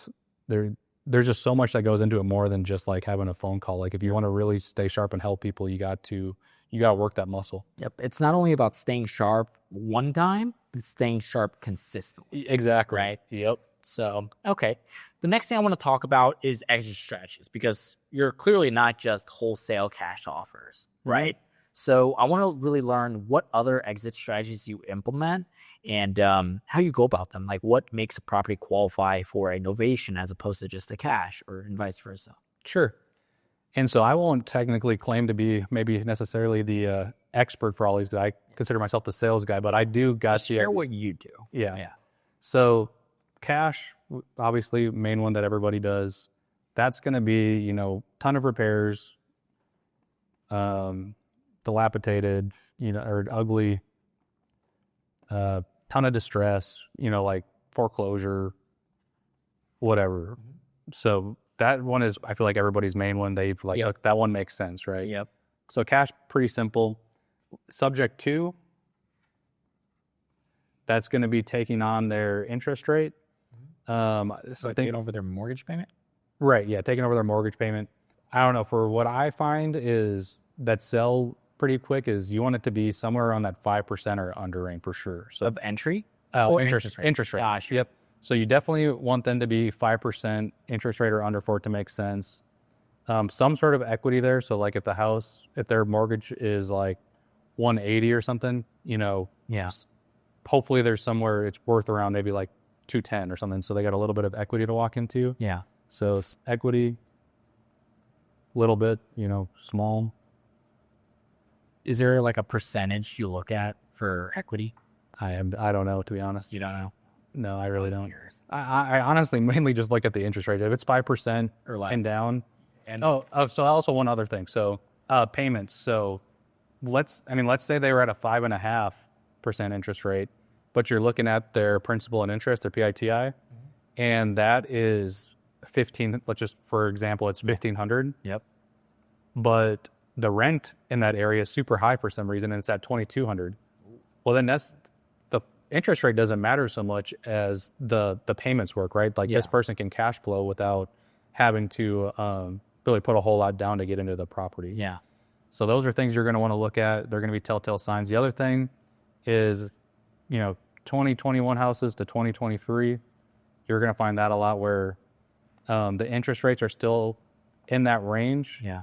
And they still haven't quite paid enough equity off. So that one of those leads in, you're going to start asking them questions about their interest rate, how much their payments are. And then how I kind of make it simple for the homeowners to understand. Because if you start saying stuff like, I don't know, some people really get into the weeds of like, the first thing I hop on a call with one guy when he was trying to explain to it, the first thing he came out of his mouth was like due on sale. And I was just like, okay, well, yeah, that is a possibility, but we have to talk about other things too with this. And so at least to get them to understand the idea first, and then I typically will bring in my TC Johnson to talk a little bit more about it, because I don't, as a salesperson, you want to get them attracted to it, is my thought. Get them to like the idea and make it simple, because if they're confused, they're not doing anything. Yep. And so my job is to get them to understand the concept of it. And if I say, does that sound like something you would be open to? They're like, yeah, take over my payments, stays in my name, whatever. Then I bring Johnson on, and he's going to explain to him like, hey, there is a chance that this could happen. We take all the precautions possible. Yep. And then I might follow up with like, but you're also in foreclosure, so pick your poison. Yeah. Do you want to lose a house, or do you want to at least have a fighting shot that this doesn't happen? Yep. So we're going to say, hey, at the title company, this is how this is going to work, how we take over your payments. Make them familiar with it. So, hey, I'm sure you probably used a title company when you bought a house, right? And they're going to say, oh, yeah, we used King Title, or we used whatever title. Yeah. And I'm like, perfect. So we use the same exact thing. So they're like, oh, okay, so this is familiar. This is making me feel more safe with this guy. And I'm going to say, also, do you know that app you have on your phone that you click on to make your payments, your monthly ones? Yeah. I go, so what they're going to do at the title company is they're going to get that password and login information from you. They're going to take your routing information out, and they're going to insert amplified closings information in. Yeah. And now the loan's going to stay in your name. You're going to build credit while we make payments on your house. It's also a county recordable event. I go, does that sound like something that could possibly interest you? If they say yes, great. Let me figure out a few more numbers, make sure this is absolutely an option that we would take on. If it is, I'll give you a call back, or, put you on hold, or whatever that looks like, right? Yeah. And so kept it very simple. I didn't talk too much, made them understand that I'm taking routing information out and inserting new stuff. I'm like, oh, that makes sense. Yeah. And so we're making it very simple. Yep. From there, if you need more information on that, go follow Pace Morby. I don't know. Yeah. Yeah. But make it simple. This is for the sales part. Okay. We got Novation. I call these grandma houses. Work really good for them. That's like the outdated. You can, like, when you look at it, you can smell old people. Yeah. Right. Like if you're just like, oh yeah, this is like, it's very good shape, little outdated. When you start running into these people, it's going to be at the beginning of your call. It might be that person that was like, hey, we don't need to sell, but if we got a good offer, whatever. I'm like, okay, I think I'm carrying a little bit more towards innovation. Obviously, don't let that get you lazy on probing and asking questions, but I'm kind of like gearing my way towards that. Yep. Not enough repairs to use to get a discount if they're more analytical. So innovation, it's got to be something that can pass FHA or conventional. And their timeline is somewhere around that 45 to 60 day mark. And they're like, 2 to 3 months. Hey, perfect. I have a program that's going to work just for you. Like, So that's what we're going to do, novation. How do you typically go about pitching innovation? Let's say cash doesn't work. How would you go, like, okay, back of your head, novation's going to work. How do you sort of upsell or even downsell this alternative? Yeah, so what we're going to do, again, at the beginning of the call, if I'm kind of feeling that this could be something that they need more money for, I really want to dive into their last realtor experience. Like, hey, have you sold a home before? Yeah. And they're going to say, yeah, we used realtor. Oh, how did you like that experience? And they might say, well, we hated it. We hated the showings. We hated that it was on the market for 120 days. And then I'm making notes. I'm like, okay, long closing, showings, because I have values and benefits to working with my concierge service, and I want to touch on those instead of talking about all of it. Otherwise, they're not going to retain any of it. That's what I used to do. I'd talk for 10, 15 minutes, and they're just like, they would say, this doesn't really make sense to me. Yeah. And so we talk too much.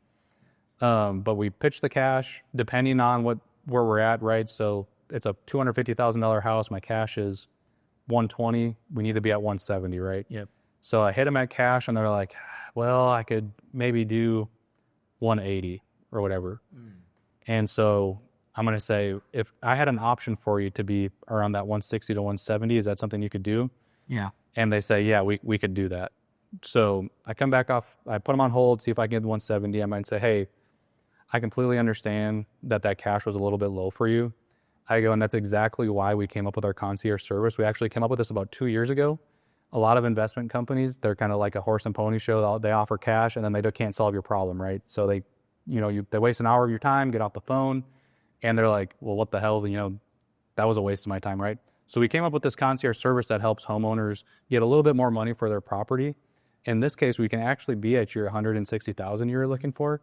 Do you care if I go over how I can get you a little more money for the property? Let's hear it. Perfect.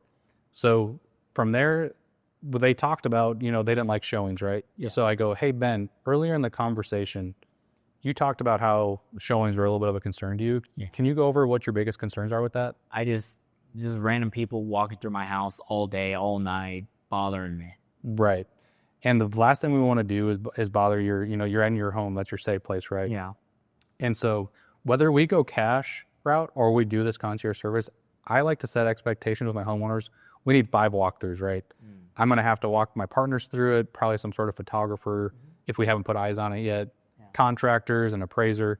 So we would have already needed 5 walkthroughs anyways. Ben, one thing we do here at Amplified Closing is we heavily vet our buyers. And so what I mean by that is they're going to have a valid ID, a licensed realtor, and proof of funds before anybody walks through your property. It's not like a realtor. They won't let anybody that can fog up a mirror into your house.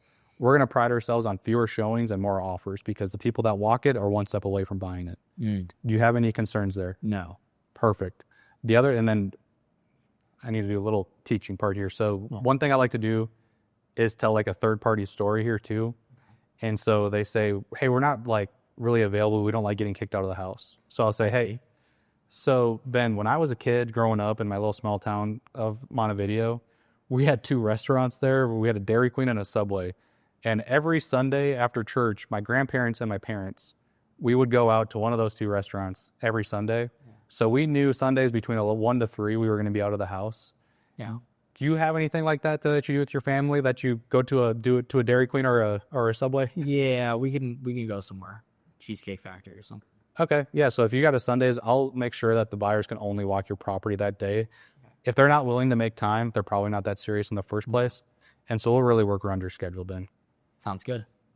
So I've explained the value and benefits, and then I go back to the cash or I go to the offer again. Yeah. And so Ben, if you don't have any concerns with this, we can close in 45 days. We can also be at that 160,000. I go, would it be appropriate for us to go ahead and type some paperwork up for this? Sounds good. Not a problem. Perfect. And so that's from there, obviously we're typing up the contract. And then once we get through that, we're setting expectations on showing times, when we got to get pictures out. Because the more we can set expectations, the less it's going to fall apart later. So like, if you don't set that, they're like, why is there a photographer here? Why is that here? We want to make sure that they know that we're marketing the property, full transparency. We're going to make money on it. You're going to eliminate all the problems on the back end. Okay, Brett. So these are all your exit strategies. Is there anything else that you'd like to do to provide services or help sellers out with? Honestly, there's there's other strategies, seller finance, lease purchases, a lot of other things we could get into the weeds on, but we could talk about that for hours. Reach out to me if you need to learn any of those other ones. Okay. But that's really getting into the weeds. Awesome. So Brett, thank you for everything, walking us through your sales script. Let's dive into objections, and I'll just rapid fire them in. Sound good? Cool. Most common one is it's been appraised for X. My property's been appraised for $200,000. Yeah, and I think the most important thing with any objection that's going to come up on this is a lot of this we have to agree with it, right? Mm-hmm. Maybe ask a question or agree. So, Ben, I completely agree with you. I think your house is definitely worth $500,000. However, right now, what things are appraised for and what they're selling for are just very different. So, if you don't mind, can I go over a couple that have sold in the area? Sure. And so from there, what we're going to do, that's going to be the starting point, right? We're going to go ahead, agree, and then show them a few that have sold in the area. I might send them like pictures. Hey, does this look similar to yours? Is yours better shape or worse shape? And then what we're going to do from there is we're going to break down, like, let's say he thought it was 500, but the houses are only selling at, let's say 450 or 425. So we have to have proof, right? So be on prop stream, sending everything over. So 450. Say, hey, Mr. Seller, like clockwork, there's property selling at $450,000. So when you say you need, or it's appraised at $500, what do you need to walk away with? He's like, well, if they're selling at $450, I need $450. Mm-hmm. Okay, would you list that at $450, or do you want to walk away with $450? He says, well, I probably list it because that's what they're whatever. Yeah. So then from there, I'm going to do an analytical breakdown and do, hey, properties are selling at 95% in your area. We'll do math here, whatever that comes out to be. Let's just say it's 400. And then from there, we're going to pay 8% in realtor fees. And they're going to say, well, they just passed a law that you don't have to pay whatever. And from there, you're going to say, hey, I completely understand. They did pass that law. It's always been negotiable. What we found at Amplified Closing from doing a ton of deals every month is that when we go to list the property on the back end, that if we do 3% buyer, 3% seller, 2% closing costs, we cover all that, they sell much quicker. So we're going to factor that 8% in. So now let's say we're at 375, and then I say, hey, right now the market's pretty soft. They are asking $5,000 in seller concessions by the interest rate down. Now we're at 370. So Mr. Seller, when you tell me, you're looking to get 450 for the property, but what I'm hearing is that you're actually willing to take 370. Is that a number you can wrap your head around? Yes, no, whatever. If he says yes, then we're going to maybe get back into the script, like, hey, just give me 5 to 10 minutes so I can ask you a few questions about the property, and then we're back into the script. Gotcha. Next one, another very common one, I need to think about it. So think about it. Again, always agree, right? Ben, of course you need to think about this. Like, you're selling your house, man. Like, yeah. Like, I wouldn't expect you to make a decision right now. Yeah. How much time do you need? Do I need to give you like 3 months so you can think this all over? No, I just need 24 hours. Perfect. So what I did there is I way drew out the timeline, right? Yep. So if I would have said, hey man, what do you need, a couple hours? You'd be like, well, I need 2 weeks because, that's the friction you build. Yep. Draw it way out. And then, just like Ben just said, hopefully it works out like that on the phone call, where they say 24 hours or whatever. Maybe they say 48, 2 weeks, whatever they say. Then you're going to say, get their guard down by saying, perfect, Ben, 2 weeks from now, I'm going to get you down on the schedule. Do mornings or evenings work better? 5 or 7? 7 o'clock. Perfect.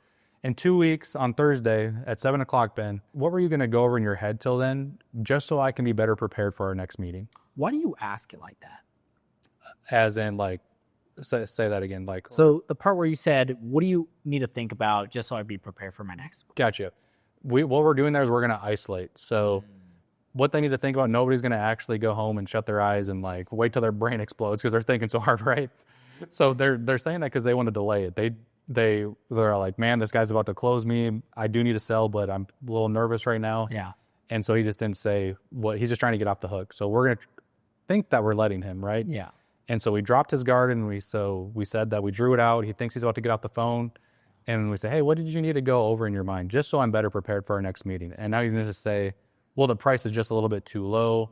Or you can say, well, I have 2 heirs on the property. And now we're going to find the real objection. Yeah. We're going to figure out, like, if we can come to terms on price, if we can get the heirs on the phone, and then we're going to go back for the close again. Okay. So you basically loop it all around. So you isolate you agree with them, you isolate the objection, You ask your reframe, what do you need to think about, basically, and then you loop it around. Correct. Yep. Awesome. Next one is, can you guarantee this? So with this one, I guess I'm not going to say like, absolutely, I can, right? So this one's going to be a little bit different. So you can either ask a question, which it's kind of like, I've done it before, where I'm just say like, I mean, what would happen if we could or couldn't, right? Yeah. And they say, well, if you could, that'd be great. If not, like, I might need to go somewhere else. Yeah. And so I'm going to say, look, if anybody, the way that I normally handle this one is, hey, look, if anybody's guaranteeing you a sale, they're aligned. If it's cash, if it's novation, whatever it is, nobody can technically guarantee. I can't promise you I wake up tomorrow. So if I say 300,000, I guarantee you I don't wake up tomorrow, you don't get your 300,000. Yeah. Or we do the inspection period, there's mold. So I go, well, I can't guarantee that the sale is going to go through, or we can get you 300,000 or the price or whatever. But what I can guarantee is that we're going to have all the information you need in 2 weeks.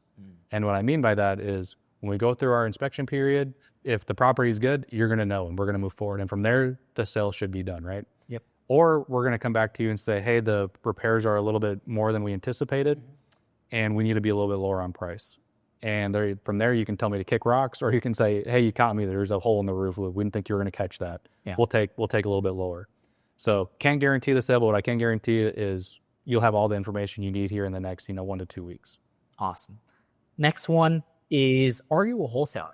Yeah, so with that one, we don't want to backpedal, because what's going to happen when you hear this, you're like, oh shit, they're on to me. Yeah. They're going to be, and then you're going to panic and not know what to say, and then you're probably maybe you hang up the phone, I don't know. Yeah. But what I like to do is ask them a question back. So I'm going to say, hey, I've been calling all day today, and it's actually, I talk to sellers all day. This is the first time somebody's asked me this. What? Just curious. Why do you bring that up?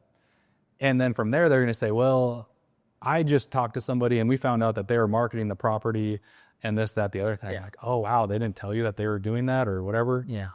And so they're going to say whatever their concern is with that, right? And that's what we want. We want to isolate, like, their concern is not that you're a wholesaler. Their concern is can they get paid, right? And so when we figure that out, like, well, they put me under contract for 45 days and then they couldn't close. And so then we need to figure out, like, if that was their concern, same thing. Hey, that is one of our strategies. And it's not a bad strategy. Unfortunately, there's a lot of wholesalers that don't know what they're doing. They're inexperienced. Sometimes it might not even be out of them being malicious. It's just that they ran their numbers wrong. Yeah. And so I understand that you're a little bit concerned about wholesaling. I go, I'm not sure what the strategy is going to be yet. We might buy this. We might flip it. We might hold it as a rental. But I'll say, hey, Mr. Seller, what I found in the past with all my homeowners is as long as the bank account, or as long as the money hits your bank account, typically we don't really care where it comes from. Does that sound fair? Yep, sounds fair. So you go about instilling that certainty because they may have been burnt by a wholesaler in the past. So you go about instilling urgency, setting proper expectations to make sure they can trust you and actually fulfill on their end of the promise and you fulfill on yours. Absolutely. Awesome. Common one, you send the contract, seller says, hey, I don't sign on the first phone call. Sure. And so this one's going to be a tough one because I like to put my position like from their view, right? Yeah. And so if somebody sold me or somebody sent me a contract, I never met them before, like, yeah, that's a little bit scary. Yeah. And so if we push too hard on this one and we do get them to close on that first call, then they might have seller's remorse and then they back out. Yep. So this one's a delicate one. I think it's pretty similar to maybe like a think about it. Yeah. They're just not sure yet. Yeah. And so, hey, I completely understand you don't want to sign on the first call. Yeah. Like, this is a big deal. You need to make sure you have all your ducks in a row, everything like that. I go, how much time would you need? Or when was the last time you bought something on the first call? Yeah. What was your research that you did? Yeah. Anything to get them to be familiar with the last time they made a call or didn't make, how much time do they need? And then same thing, set the appointment. So you need 24 hours. Perfect. 24 hours. I go, what exactly do you need to go over on the agreement, or what are you unsure about, just so I can be better prepared for the next call? So some of these can kind of go hand in hand. They might ask it a little bit different way, but we stay the same, right? Agree, ask them their concerns, how much time they need, and then go back in for the close if we can eliminate their concerns. Do you ever, let's say they tell you, I just want to make sure I'm not getting screwed over on the agreement. Do you ever just like, okay, cool. If you have it pulled up in front of you, we can walk through it together and I want to read it to you line by line. Do you ever do anything like that? Yeah, absolutely. So especially when they word it like that. So it depends on where I don't sign on the first day it comes in. So like, if they would have said that at the end and they're like, okay, cool, I don't sign on the first day, then that's probably gonna be like, how much time do you need to review this? If they say it at the beginning, right before, like, hey, just send it to me, I'll look it over, give me a couple of days. Yeah. Well, hey, Mr. Seller, I completely understand. You probably need some time to look over this. However, what I've found in the past is more than likely you're going to have questions about the agreement. And since I'm the one here right now, you're probably going to call back to answer. I go, I'm more than happy to just go over it right now. I'm like, did that come in? And they say, oh yeah, I do. Go ahead and open that up for me. Okay. And then from there, we're in the script, or we're in the contract, going over, making them feel comfortable about it. Awesome. This is a pretty common one because it comes from a lot of outbound sellers where they will you call up a seller from cold calling and they're like, hey, I'm interested in selling my property. Just give me a price. How would you handle that? Yep. And these ones is actually kind of like one of the most fun ones because you kind of get to be a smart ass back to them without them knowing really, I guess, or maybe they feel it. I don't know. But so when somebody comes out to me like, hey man, don't waste my time. I've been on all these phone calls. I got to be like, finally, like just have the biggest relief. You're like, finally, I've been calling all day, hour phone calls. You're the first person that knows what he wants for his property. I'm like, I'm so happy I don't have to have an hour-long phone call. Typically, price is the biggest concern of all my homeowners. I go, do you have 5 to 10 minutes just so I can ask you a few questions about it? And once you've kind of overpowered them, you get a little bit loud back at them. And that's where your energy has to really come back on this one in specific, because they're so like aggressive. So be happy, energetic back to them, and then just be like, look, man, just give me 5 to 10 minutes just so I know a little bit more about the property. Yeah. And we'll get you that offer. Awesome. How much are you going to make on this? So this one, I'm going to go back to an analytical approach too. And so this is also going to depend on where we are in the script, right? Yeah. And this is where it's key to have the underwriter for this. Because if it's you are making the decision, then you should know how much you're making. But if it's the underwriter, I go, look, we don't have the final numbers yet, right? Yeah. Like, I still have to send this to my underwriter. She's going to underwrite the deal. But however, I can kind of break down to you how it might look. And so we've probably at this point already talked about like what their home is worth if we're getting that. And so like, hey, we agree that your house is going to sell, or we're going to resell this property at $200,000. And we got to be at 70% of this list price. And I'm also going to have them pull up their phone too. So like, hey, go ahead and pull out your phone for this, pull up your calculator so they can see it. It's more real if they can get a visual on it. And so, hey, put 200,000 into your phone, multiply that by 70%. Let me know what you get. It's like one for you. Right. And so from there, they're going to be like, okay, well, why do you need 30% off? Yeah. And I'm so happy you asked that, because at first glance, it looks like we're making 60 grand on this. Yeah. I go, the first 10% we need off on this is going to be for our closing costs. Yep. So when we buy the property from you, Ben, we're going to pay 2% towards closing costs because we're not going to expect you to pay any of that. Yep. And on the back end, when we go to sell this, we do such a high volume, we have to outsource all of our properties that we sell. So we're going to pay 3% to the selling agent. We're going to pay 3% buyer. And I know what you're thinking. They just passed a law. What we're doing here, we're going to pre-eliminate that because otherwise they're going to say it. So I'm already going to put it out there first so they can't say nothing. But I go, we've just found in the market we're in right now, they sell much quicker and we have a lot of hard money costs. Yeah. So we're going to go ahead and make this as appealing as possible to agents and homeowners. And then we're going to pay 2% again for closing. That's the first 10% I need off, Ben. The next 10% I need off is for holding costs. So all these forms you fill out, whether you fill out 1 or 1,000 or however many, I know they keep popping up now that you filled it out. Yeah. We're going to do either a private money type loan on this or hard money. This is going to come at a very high interest rate on a short year term. And so while we're fixing it up and putting it back on the market, we factor about 10% for those costs we're going to hold there. Yeah. And then that last 10% is going to be what we want to make on the deal. And so if the house is worth 200,000, you know, we're going to try and shoot to make about 20 grand on this deal. Is it okay? Or sorry, 20K. Is it okay that if we're going to put up 200,000, okay, if we make 20 grand on this? Yeah. And then make it be easy to say yes to, right? Yeah. And so once we go through all that, they're like, they'll see that it makes sense.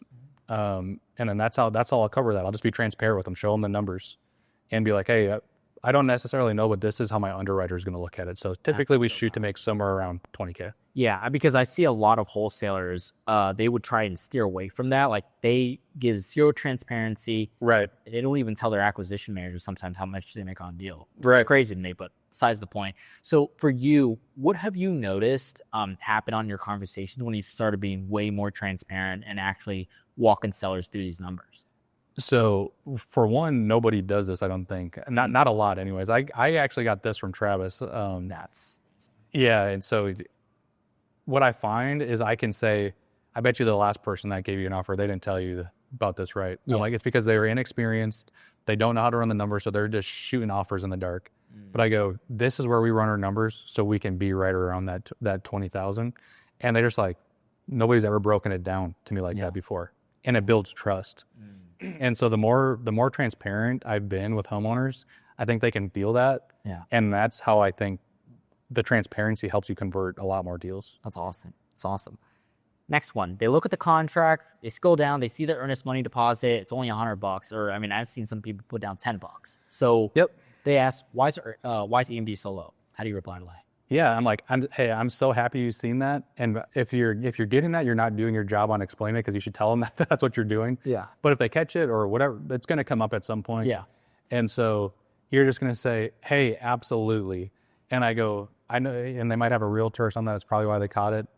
I go, we got to think about who the avatar is that's buying the house. Yeah. Typically, it's either a normal person who buys, typically the average homeowner buys one house every 7 years, whether they sell it to move or whatever, but it's one house every 7 years. Yeah. So putting down 1%, that's fine to them, right? They can do that. They can handle that for one transaction. Yeah. Here at Amplified Closings, we're buying somewhere or sending out at least 20 contracts a month. And so if I had to put 1% down for every contract, I'd probably have to have about 200,000 in EMD down at any given time. Like, that doesn't sound reasonable, does it? Yeah, I see. And so from there, it's just so that's why we're at the $100, just because it wouldn't be feasible for us to have 200,000 out in contracts all the time. Gosh. And typically they understand that. Okay, cool.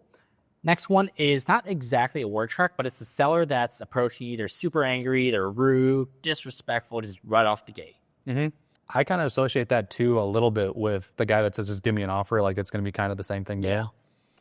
But you just, if you got somebody that's really just being an asshole, you got to level with them, and you got to kind of get back with them, right? Like, look, you filled out my form to reach out to you, and you have to let him know that you asked for my help. Yep. You have a house that you need to sell, and you need somebody to buy it from you. Maybe quick, maybe not. I'm not sure yet. But I go, if you want to go ahead and have a conversation about this, I don't know the last time you bought something without looking at it, but I go, I need 5 to 10 minutes to figure out a little bit about the property to make sure I can get you the most amount of money possible for this property. Is it okay if I get you the best accurate possible today, Ben? Absolutely. Perfect. Cool. Back into the script. Next one is, let me explore my options. So this one's going to be a tough one too, especially if you're the first person to talk to him. So with that, you can use maybe an analogy, or, outside of price, is there anything in specific you're looking for with going with any of these companies? Or let's say we all come back at the same, what's going to be most important to you? Yeah. And you can maybe cast doubt, but in that certain situation, first I'm going to try to isolate, right? Yeah. Like, hey, when was the last time you bought a car? And they say, whatever, 5 years. When you went to the car dealership, you probably had a price in mind that you wanted to pay for it, right? Yeah. You had an idea of the car. You knew what you wanted to pay for it, or what you wanted your monthly payments to be. You had the idea that your monthly payments were going to be $200, and the dealer says, they come back and they say, hey, your payments are going to be $250. So you say, well, I got to go look at other options. Yeah. But if he would have came back, it was the perfect car, you had to buy one because the other one was broke down, and he would have said $200, you wouldn't have had to go look for another car because the deal was right. Yeah. So I've been doing this for a long time, Ben. Is there something wrong with the deal that's having you go look at other options right now? Is there something missing to make this deal right? It's the price. Right. So now we're going to go through the price. This one can be a little bit tough, and it depends on where it comes in at. If it comes in at the beginning saying like he's being fully transparent that he's going to shop offers, we're going to go through the script and then hold back on ours. We're going to maybe give him an idea where other people come in at, hold back on ours so we don't show our cards. If it comes in at the end, we're just gonna have to do our best to scorch the field on other wholesalers. Like, hey, there's a lot of people that don't know what they're doing. They're working out of the parents' basement. Yeah. They don't have systems in place. The last thing I want to see is you get locked up with another wholesaler and put them under contract. But this is a big deal for them, right? There's a lot of people. I mean, this is the biggest transaction they're going to do. So they might just fully need to look at a few other options. And in that case, we're just going to have to let them and hold our cards back best we can. I love that. The final one we have is can I pray on it? So with that one, if they get religious, the go-to story I have for that is, hey, growing up from a small town, Christian parents, I can completely accept that. I go, have you ever heard the story about Peter walking out on water? Yeah. And so I'll tell them, so Peter, he falls into the water, right? Everything's going crazy. There's a big storm coming, and a boat comes up to him, and he says, oh, don't worry, God will save me. Yeah. And so he passes on the first boat. Yep. Next one comes up, they say same thing, right? You're drowning, hey, come into the boat, whatever. He says, oh, don't worry, God will save me. Happens one more time, and then finally he says, God, why didn't you save me? And he's like, I sent you 3 boats, dummy.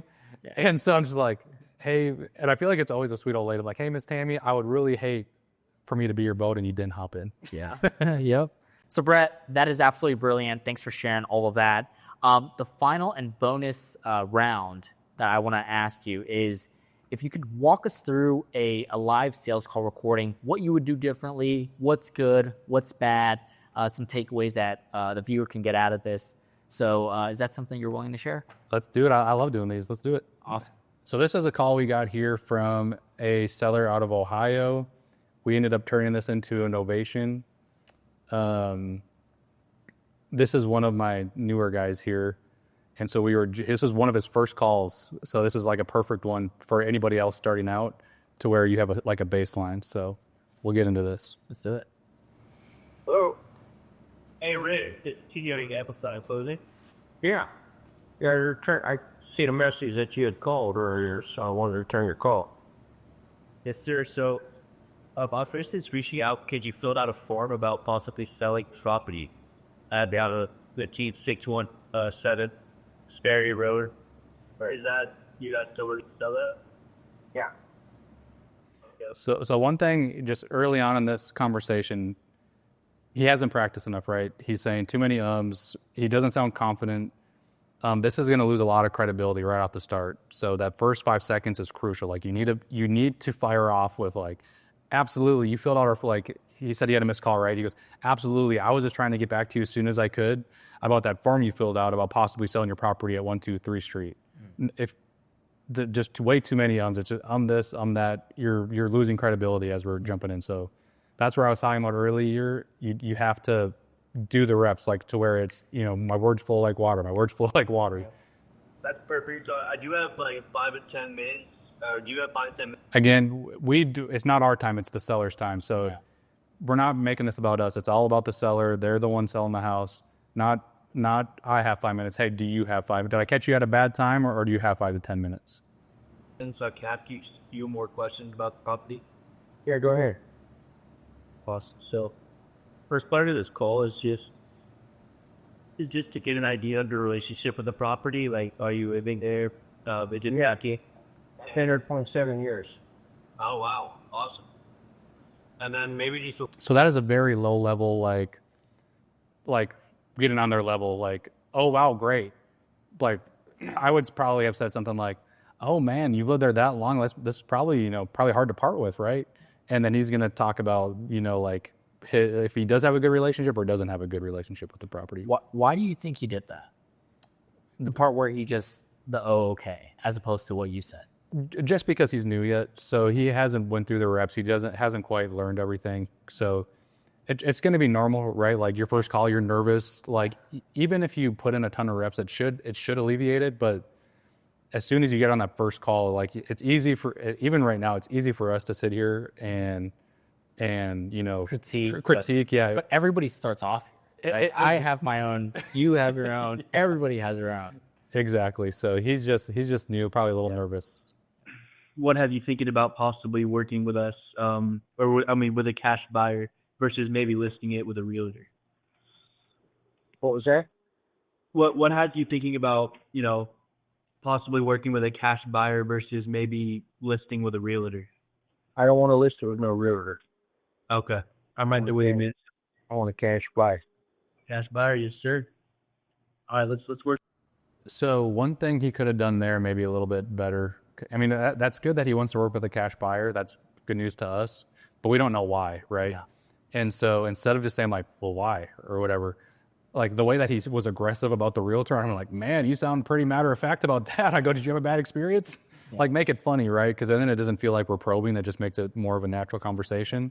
And then from there, he could have said like, well, it was on the market for 120 days, blah, blah, blah. But that's where you got to go there. He just, again, a lot of this is going to be him being a little nervous, but that's where you got to pivot from there. Yeah. There's something out then. So I have a couple questions for you. Which, what do you like about the property, just in general? It's a very safe area. Go away, leave your doors unlocked, leave your keys in your cars. It's 3 acres. It's a good area, very good area. Very good neighbors. You don't have to worry about anything. You can do whatever you want right there. Wow. Shoot a gun, go burn trash, whatever. And you do whatever you want to do. What kind of guns you got out there, man? Huh? What kind of guns you got out there? Okay, so he's trying to find common ground and build a relationship. However, this guy just listed a ton of great stuff about where he lives. Why does he want to move? Why? Like that's where you pivot there. He's trying to build rapport. Yeah. But the right move here is to say, hey, Rick, this sounds like a great neighborhood. Like, I wouldn't want to move if I were you. And then he's going to tell you, like, well, this, that, the other. I ended up calling this guy later and found out that so it's so crazy how this works out, right? I recalled him. He did lay a good foundation for me, like a hot lead for me. Yeah. But I found out this guy, he's running out of money. His Peterbilt truck just burnt down. Oh. It's out of business. He doesn't have any work. And so he needs the money from the house to buy a new truck so that he can start working again. And so when you ask, like, he is very service level. He's like, oh, he's just moving. The different responses we get out of a call is just insane, right? If you ask the right question. Yeah. So it went from, he told me, he's like, I don't know, he's got a nice property, but he wants to move. To my call was, the dude has no money. His way of making a living just got shot down because of his truck. So he needs to sell a house to buy a new one so he can provide for himself. Yeah. Oh, I got shotguns and rifles and pistols. Nice, man. I love it. All right, good area, and a lot of land. I see that. I'm looking at it now. It's a beautiful piece. There's a lot of deer. There's a lot of deer around there. There's cornfield behind me. There's a lot of deer. Awesome. Okay. Is there anything that you didn't like about the experience living there? 27 years? No, Nothing at all. Perfect. Okay. not really. All right. So rate your experience 1 to 10, and don't say 7. Everyone throws 7 at me, man. 1 to 10, rate your experience so far. My experiences with what? Just your experience living at the property. Sounds like you love it, but just About an 8. for About an 8. you said about an 8, yes, sir. Okay, so like I mentioned at the beginning, I just need to ask a few more quick questions about the property, things like any rehab upgrades or anything you'd want to know. So you could have maybe had a little bit smoother transition there. Yeah. Like hey, sounds like it's been a good property for you so far. I just need to let you know how this phone call works so I can get you as much money as possible for the property, and this is how I do that. He kind of had a weird transition. He could have made it flow a little bit better, but that's how I would have transitioned down the script. Do you feel like him saying yes, sir, and being respectful helps when it comes to speaking to sellers? I know it's small, but I hear a country accent, so him saying that. I know. I think that's a good pickup on him, and I also think that this guy in particular, he's younger, and I think he can tell that his voice is coming off like that. Like, at least I can tell, and I think the seller can probably tell the way he's talking. He's a younger guy. Yeah. And I think the yes sir and stuff like that helps with particular sellers. He's a good old Western boy. He's out on the farm. Yeah. I think he likes that. He's saying yes sir and stuff. Yeah. And actually, after I had called him as like the manager or whatever, he goes, "Man, I really like the guy I talked to earlier. He was very respectful. So definitely did a great job building rapport." No, if you were buying my home or the home, roof is 8 years old. Put $1,000 in the furnace back in the winter. The air conditioner about. So I think he just skipped a part, and I'm not sure if he circles back to it, but he didn't set expectations. He just said he wanted to know like a little bit about the property. Yep. And why that can be a problem in the future is because if he makes the offer himself, then he's the bad guy, right? Like so you lose kind of that connection with the seller versus if we put all the heat onto the underwriter. So he just skipped a step. I'm not sure if he's going to circle back to that later, but if he doesn't, that's going to bite him in the butt later. Yeah. 4 years ago, had work done to it. I remodeled the one. I put new carpet and painted the one bedroom. I was going to do the other 2 bedrooms, but I let my granddaughter move in, and I gave her 2 bedrooms because she was getting divorced. But so I didn't get to do what I wanted to do to them. But Okay. Perfect. I maybe would have touched a little bit more on the granddaughter. Like, hey, that's super nice of you to bring your granddaughter in. How long has she been living there? Yeah. Figure out if because she could be an influencer, right? She could be a decision maker. We don't want to try and sell a house without Cleaning that up. right. So because she lives there, so we need to figure out, has she got a place to stay now? Like, hey, figure out what's the granddaughter's deal. Yep. So their fireplace, family room, living room, 4 bedrooms, full bath, full tub, and a master bath. okay, awesome. So I'm writing all this down. So my goal is obviously to get you as much credit as possible for the property. Once I gather everything, that was a lot of what I needed to know. I'm going to talk to my underwriter, Alicia, and she's going to run a match pair analysis review. I'll review all these notes that we've gotten and then just a couple more. And she's going to come back with me with one of 2 things. It's either going to be an approval with an offer or a disapproval and a reason why we won't buy the property. Is that fair enough? All right. Yeah. Awesome. So that's a great example. He didn't miss the point. So he jumped into condition a little bit, I think, but I think he noticed he skipped a part. And so as long as you go back and hit that, that's going to be the main part, that you don't miss any of the points. He got a little inverted, was able to circle back. So that's good on him for that. He mentioned about the bathroom and stuff. Would you ever ask the seller in this case, like, hey, how's the bathroom? Does it need to be redone? Anything like that, or not? Yep. So that's another thing he could have done a little bit better is like, hey, when you say that the bathroom's redone, what do you mean by that? I maybe make a joke. I'm like, hey, the last time somebody said the bathroom was redone, they had, Hammer Hank go in there. And especially with this kind of guy, he would think that's funny, right? Yeah. We had Hammer Hank go in there and it was redone, but it was not redone very well. And so then he'll tell you like, hey, the floors just got redone, or like we had my neighbor do it, or whatever. Because I like to let them know, like, hey, Amplified Closing has to stamp this on their name when we sell it to a new homeowner. We pride ourselves on really beautiful homes. Yeah. And so we just want to make sure that we're on the same understanding of what was done. Yep. Yeah, now it's in a township. It's not in a city. It's in a township. So you're out in the country. Like, Awesome. I love it, man. Personally, I love it. So let's go. All right. So I'm pulling it up again now. Yeah. And then how long have you been looking to sell the property? I just started this year. Okay. Actually, it's around February. Wow. Okay. So what is you feeling that you need to sell now? I ain't done nothing. I ended up, I had an investor. When I was decided to sell it, I got online, seeing that, one of those things, people, cash deal. When somebody called me from Cleveland, they were an investor and a realtor, and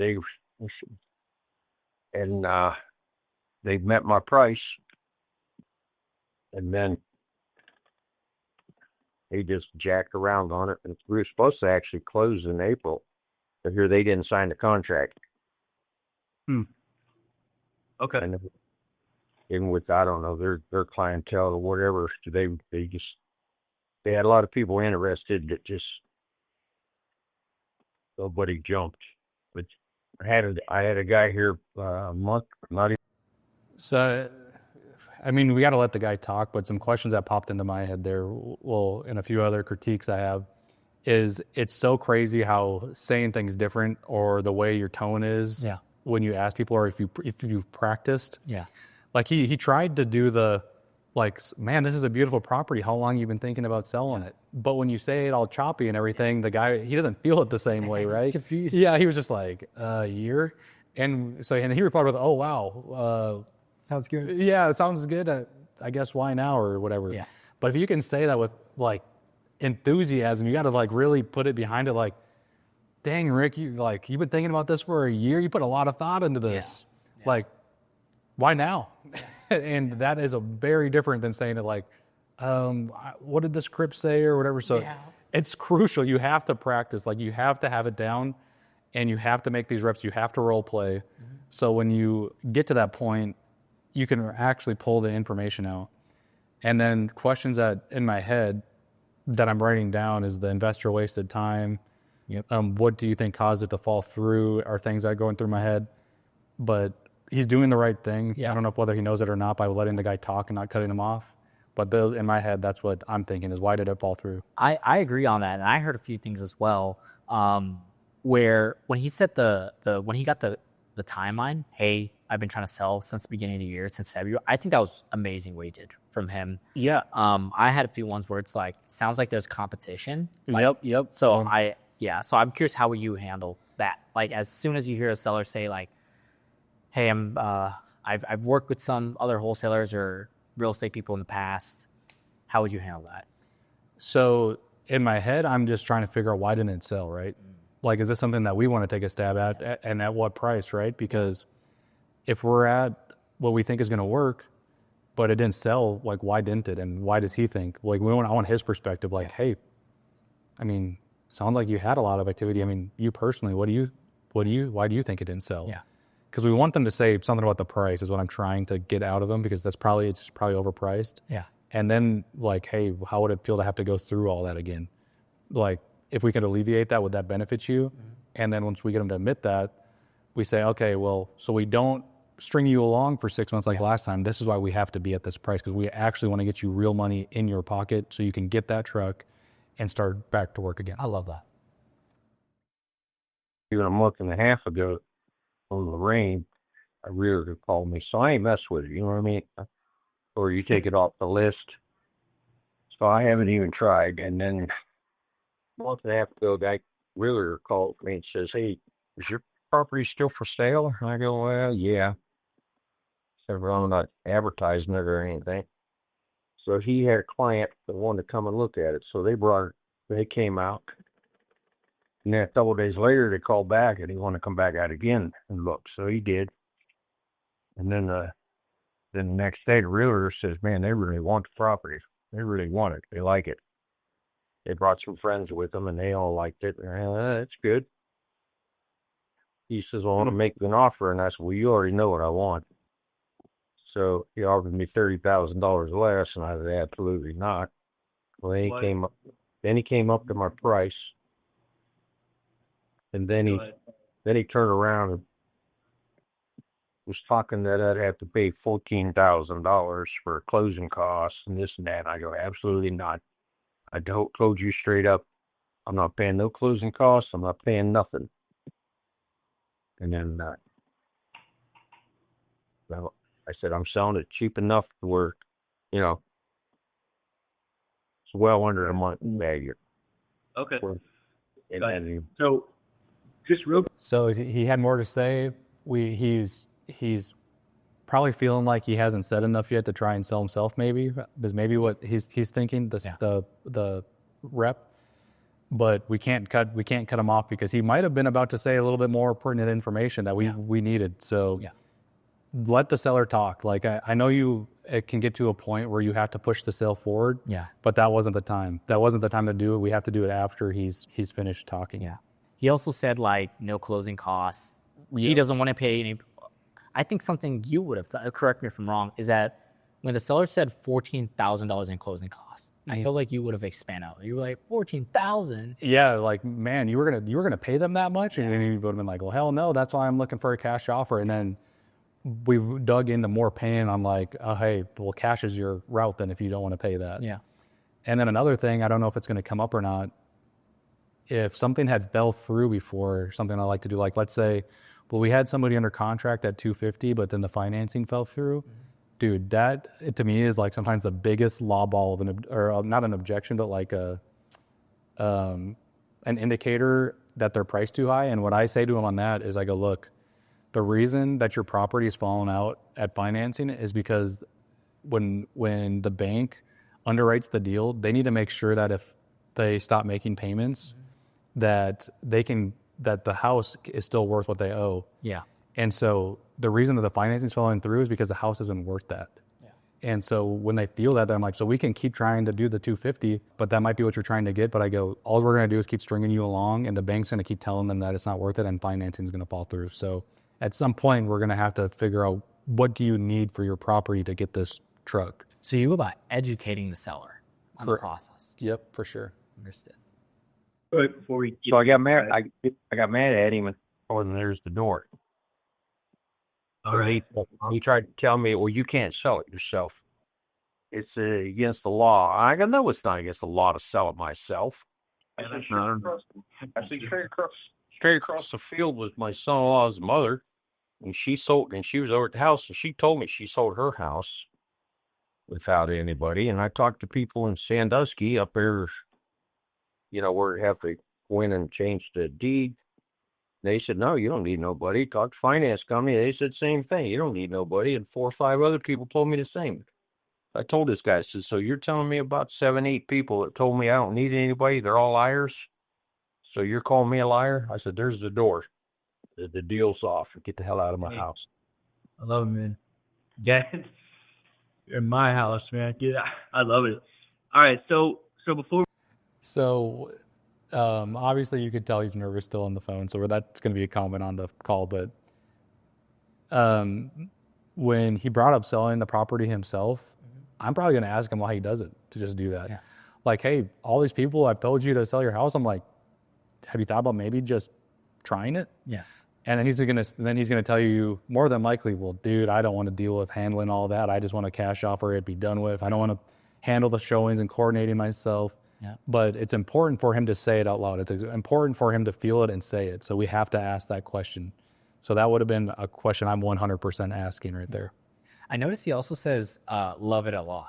I feel like, I get it. He's his first call. Yeah. But I feel like everybody has their own, safe word kind of. Yeah, a safe word.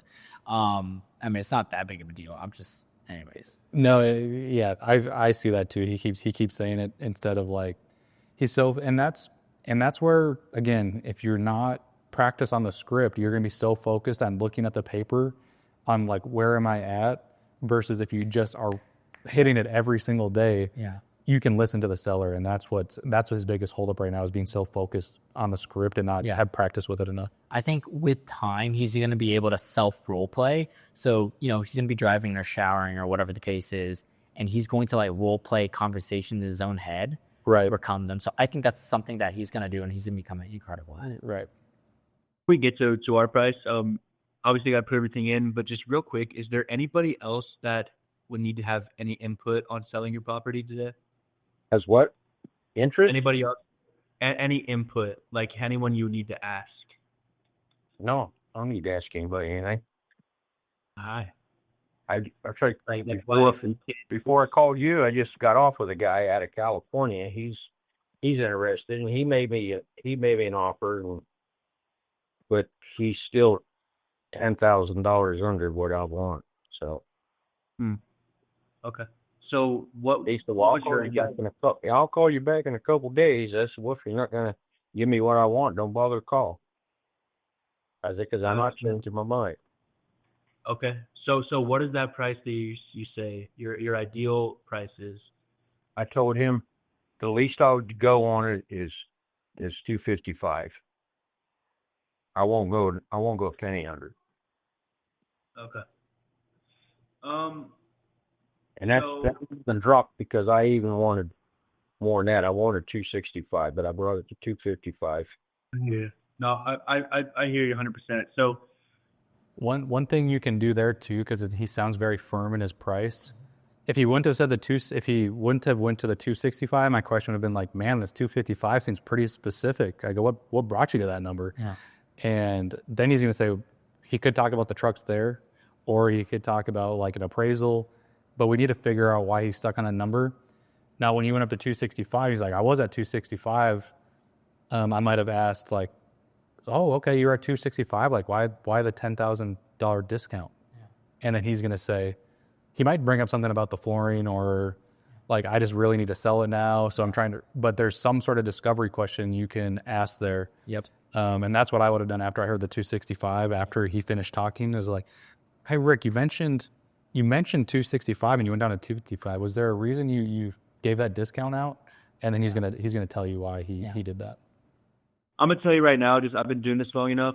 I'm gonna put it through the system and everything. Okay, I'm not gonna give you, or I'm not gonna say the price now, but just based off that 250, and looking at the house, it's probably gonna be a bit lower than that. I'm just gonna be straight up with you, my offer. But let me put it through the system. Okay, So was his, and I said no, and then he came up to it.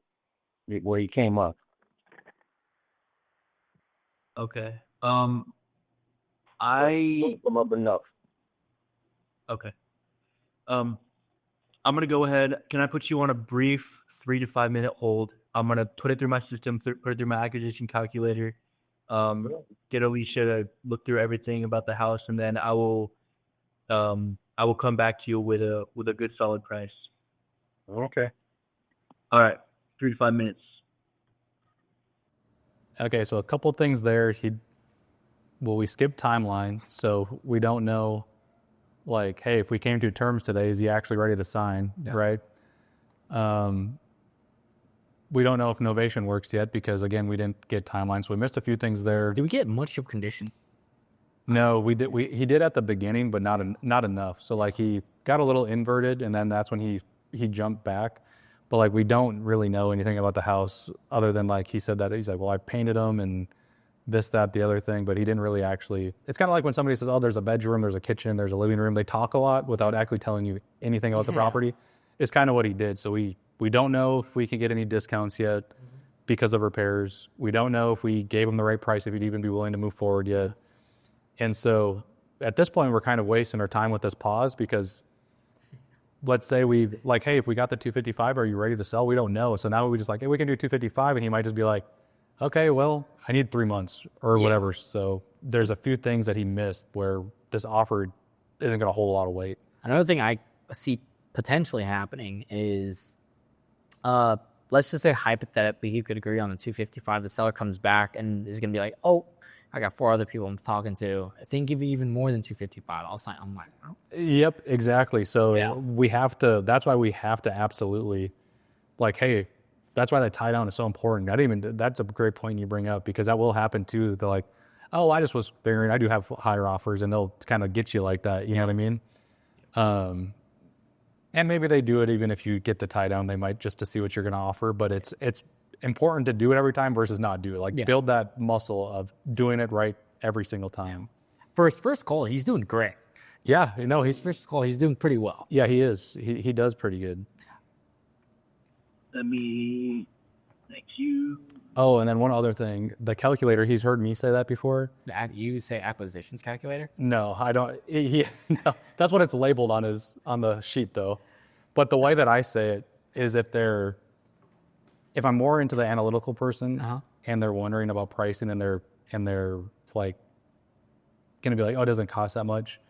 I'm going to say, hey, basically what happens when Aaliyah runs these comps is we have a calculator so I can get a rough idea on what she's thinking.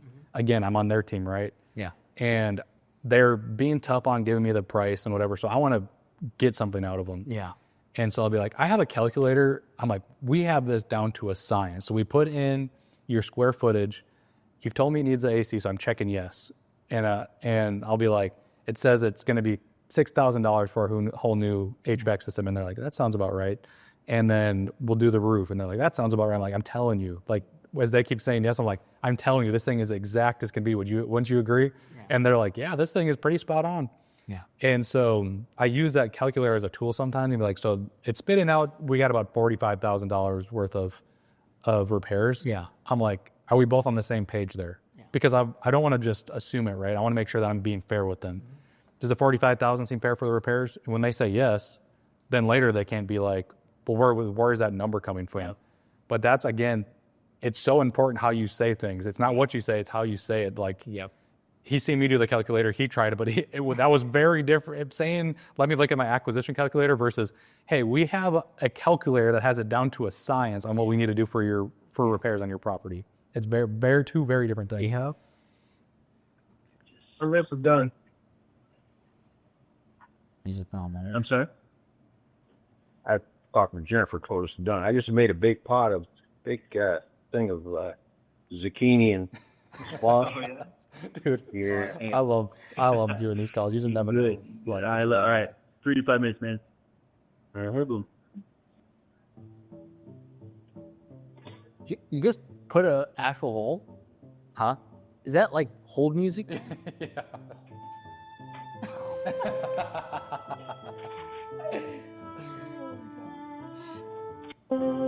Hello. Oh, his fucking computer died. His fucking computer died. Hey, Rick, it's TJ. I lost you there. Yeah, I tried to call you back, and it just read voicemail. Really? Dang. I'm sorry about that, man. Okay. So, like I said, that 225 is our cash offer. What is your opinion on him giving the 225 and then saying, "Oh, we're gonna offer you 225. I know it's a little low, but we have this other option." So in this case, I don't mind it. He didn't present it very well. He could have done a little bit better on like, hey, these are the next steps when you're working with us to make him feel a little bit more real, right? Forecasting the sale. Yep. But what I didn't love is that he was just like, he just came off the phone and was like, hey, 225, because he didn't make that feel real at all. Like, not that he had to make the guy like be like, well, I already told you, because the guy said, right, he's like, if it comes lower than 255, like, I'm just not going with you, which people also say that all the time too. But he should have felt the script, right? He should have went through it like, hey, we did get you approved for a cash offer. Can we get into that? And then hit him at the 225. And I don't know, Rick's been, so far on the call, he's been very open to answering. Yeah. Even the questions at the beginning, he was like, what was your experience living like at that house? He's been open to answering questions. So I think that's a good read there to where, you can offer that 225 pretty heartedly. Yeah. I do remember me and him had a call, and I'm like, look, I know you don't know how to do novation yet, and I know it's lower, but I think the numbers work. So just tee that up for me. But he should have done it a little bit better. Like, the guy doesn't understand that 225 is the offer yet, I don't think. Yeah. Like, the way that he said it was like, hey, so 225, anyways, we have another program. Yeah. So the guy's like, what just happened? Yeah. So the way you got to present that a little bit more with your chest is like, so Rick, I know you didn't want to take lower than 255. The cash offer that Aaliyah came in with was 225, no realtor fees, no closing costs. At the beginning of the call, I told you I would get you approval with an offer or a disapproval with the reason why. I go, is 225 something you can wrap your head around? I know you said you weren't going to take less than 255. And from there, he might say like, well, I could flex a little bit from there, right? Like, could you do 240? Yeah. Or he might just say, look, the last guy that called, I just told you I'm not taking less than 255. I'm like, I kind of figured that. So while I was on the phone with Brett, I actually was wondering how we could help you out, and we do have a concierge service. Brett's actually going to give you a call about this and how you can get more money for your property. Is that okay if he gives you a call? And that's how that transition should have probably should have happened. Did you end up closing him? Yeah, I have it listed right now. Oh. So that's how we analyze a call. Super crucial in your business if you're going to be, training your acquisition reps. The only way to grow is to be coached on those things. That one in particular, we actually end up switching it up to a novation. So he did the cash offer, didn't work for him. Have another strategy with novation, and we end up locking it up at 255. And we actually have it marketing right now somewhere around I think 299 or so. Nice. But yeah, that's where you go from there to get better. You got to be coachable. So Brett, thank you so much for opening up your CRM, giving us value on this video today. I'm sure the viewers are going to have a lot of value and have a lot of takeaways that they can implement into their businesses. That way they can achieve similar results, if not better, right? So where can people find you? Yeah, so if you have any questions, you like the video, anything that you want to bring out to me, find me at Brett_Erickson. More than happy to help, and I look forward to hearing from you. Awesome, guys. So that's it. Again, I hope you enjoyed this video, got a lot of value out of it. If you did, please don't forget to like, comment some of the questions that you have for either me or Brett. And if you haven't already, please don't forget to subscribe. With that said, my name is Benjamin, CEO and founder here at Bulk Deals, and I will see you in the next video. Have a good rest of your day. Bye-bye.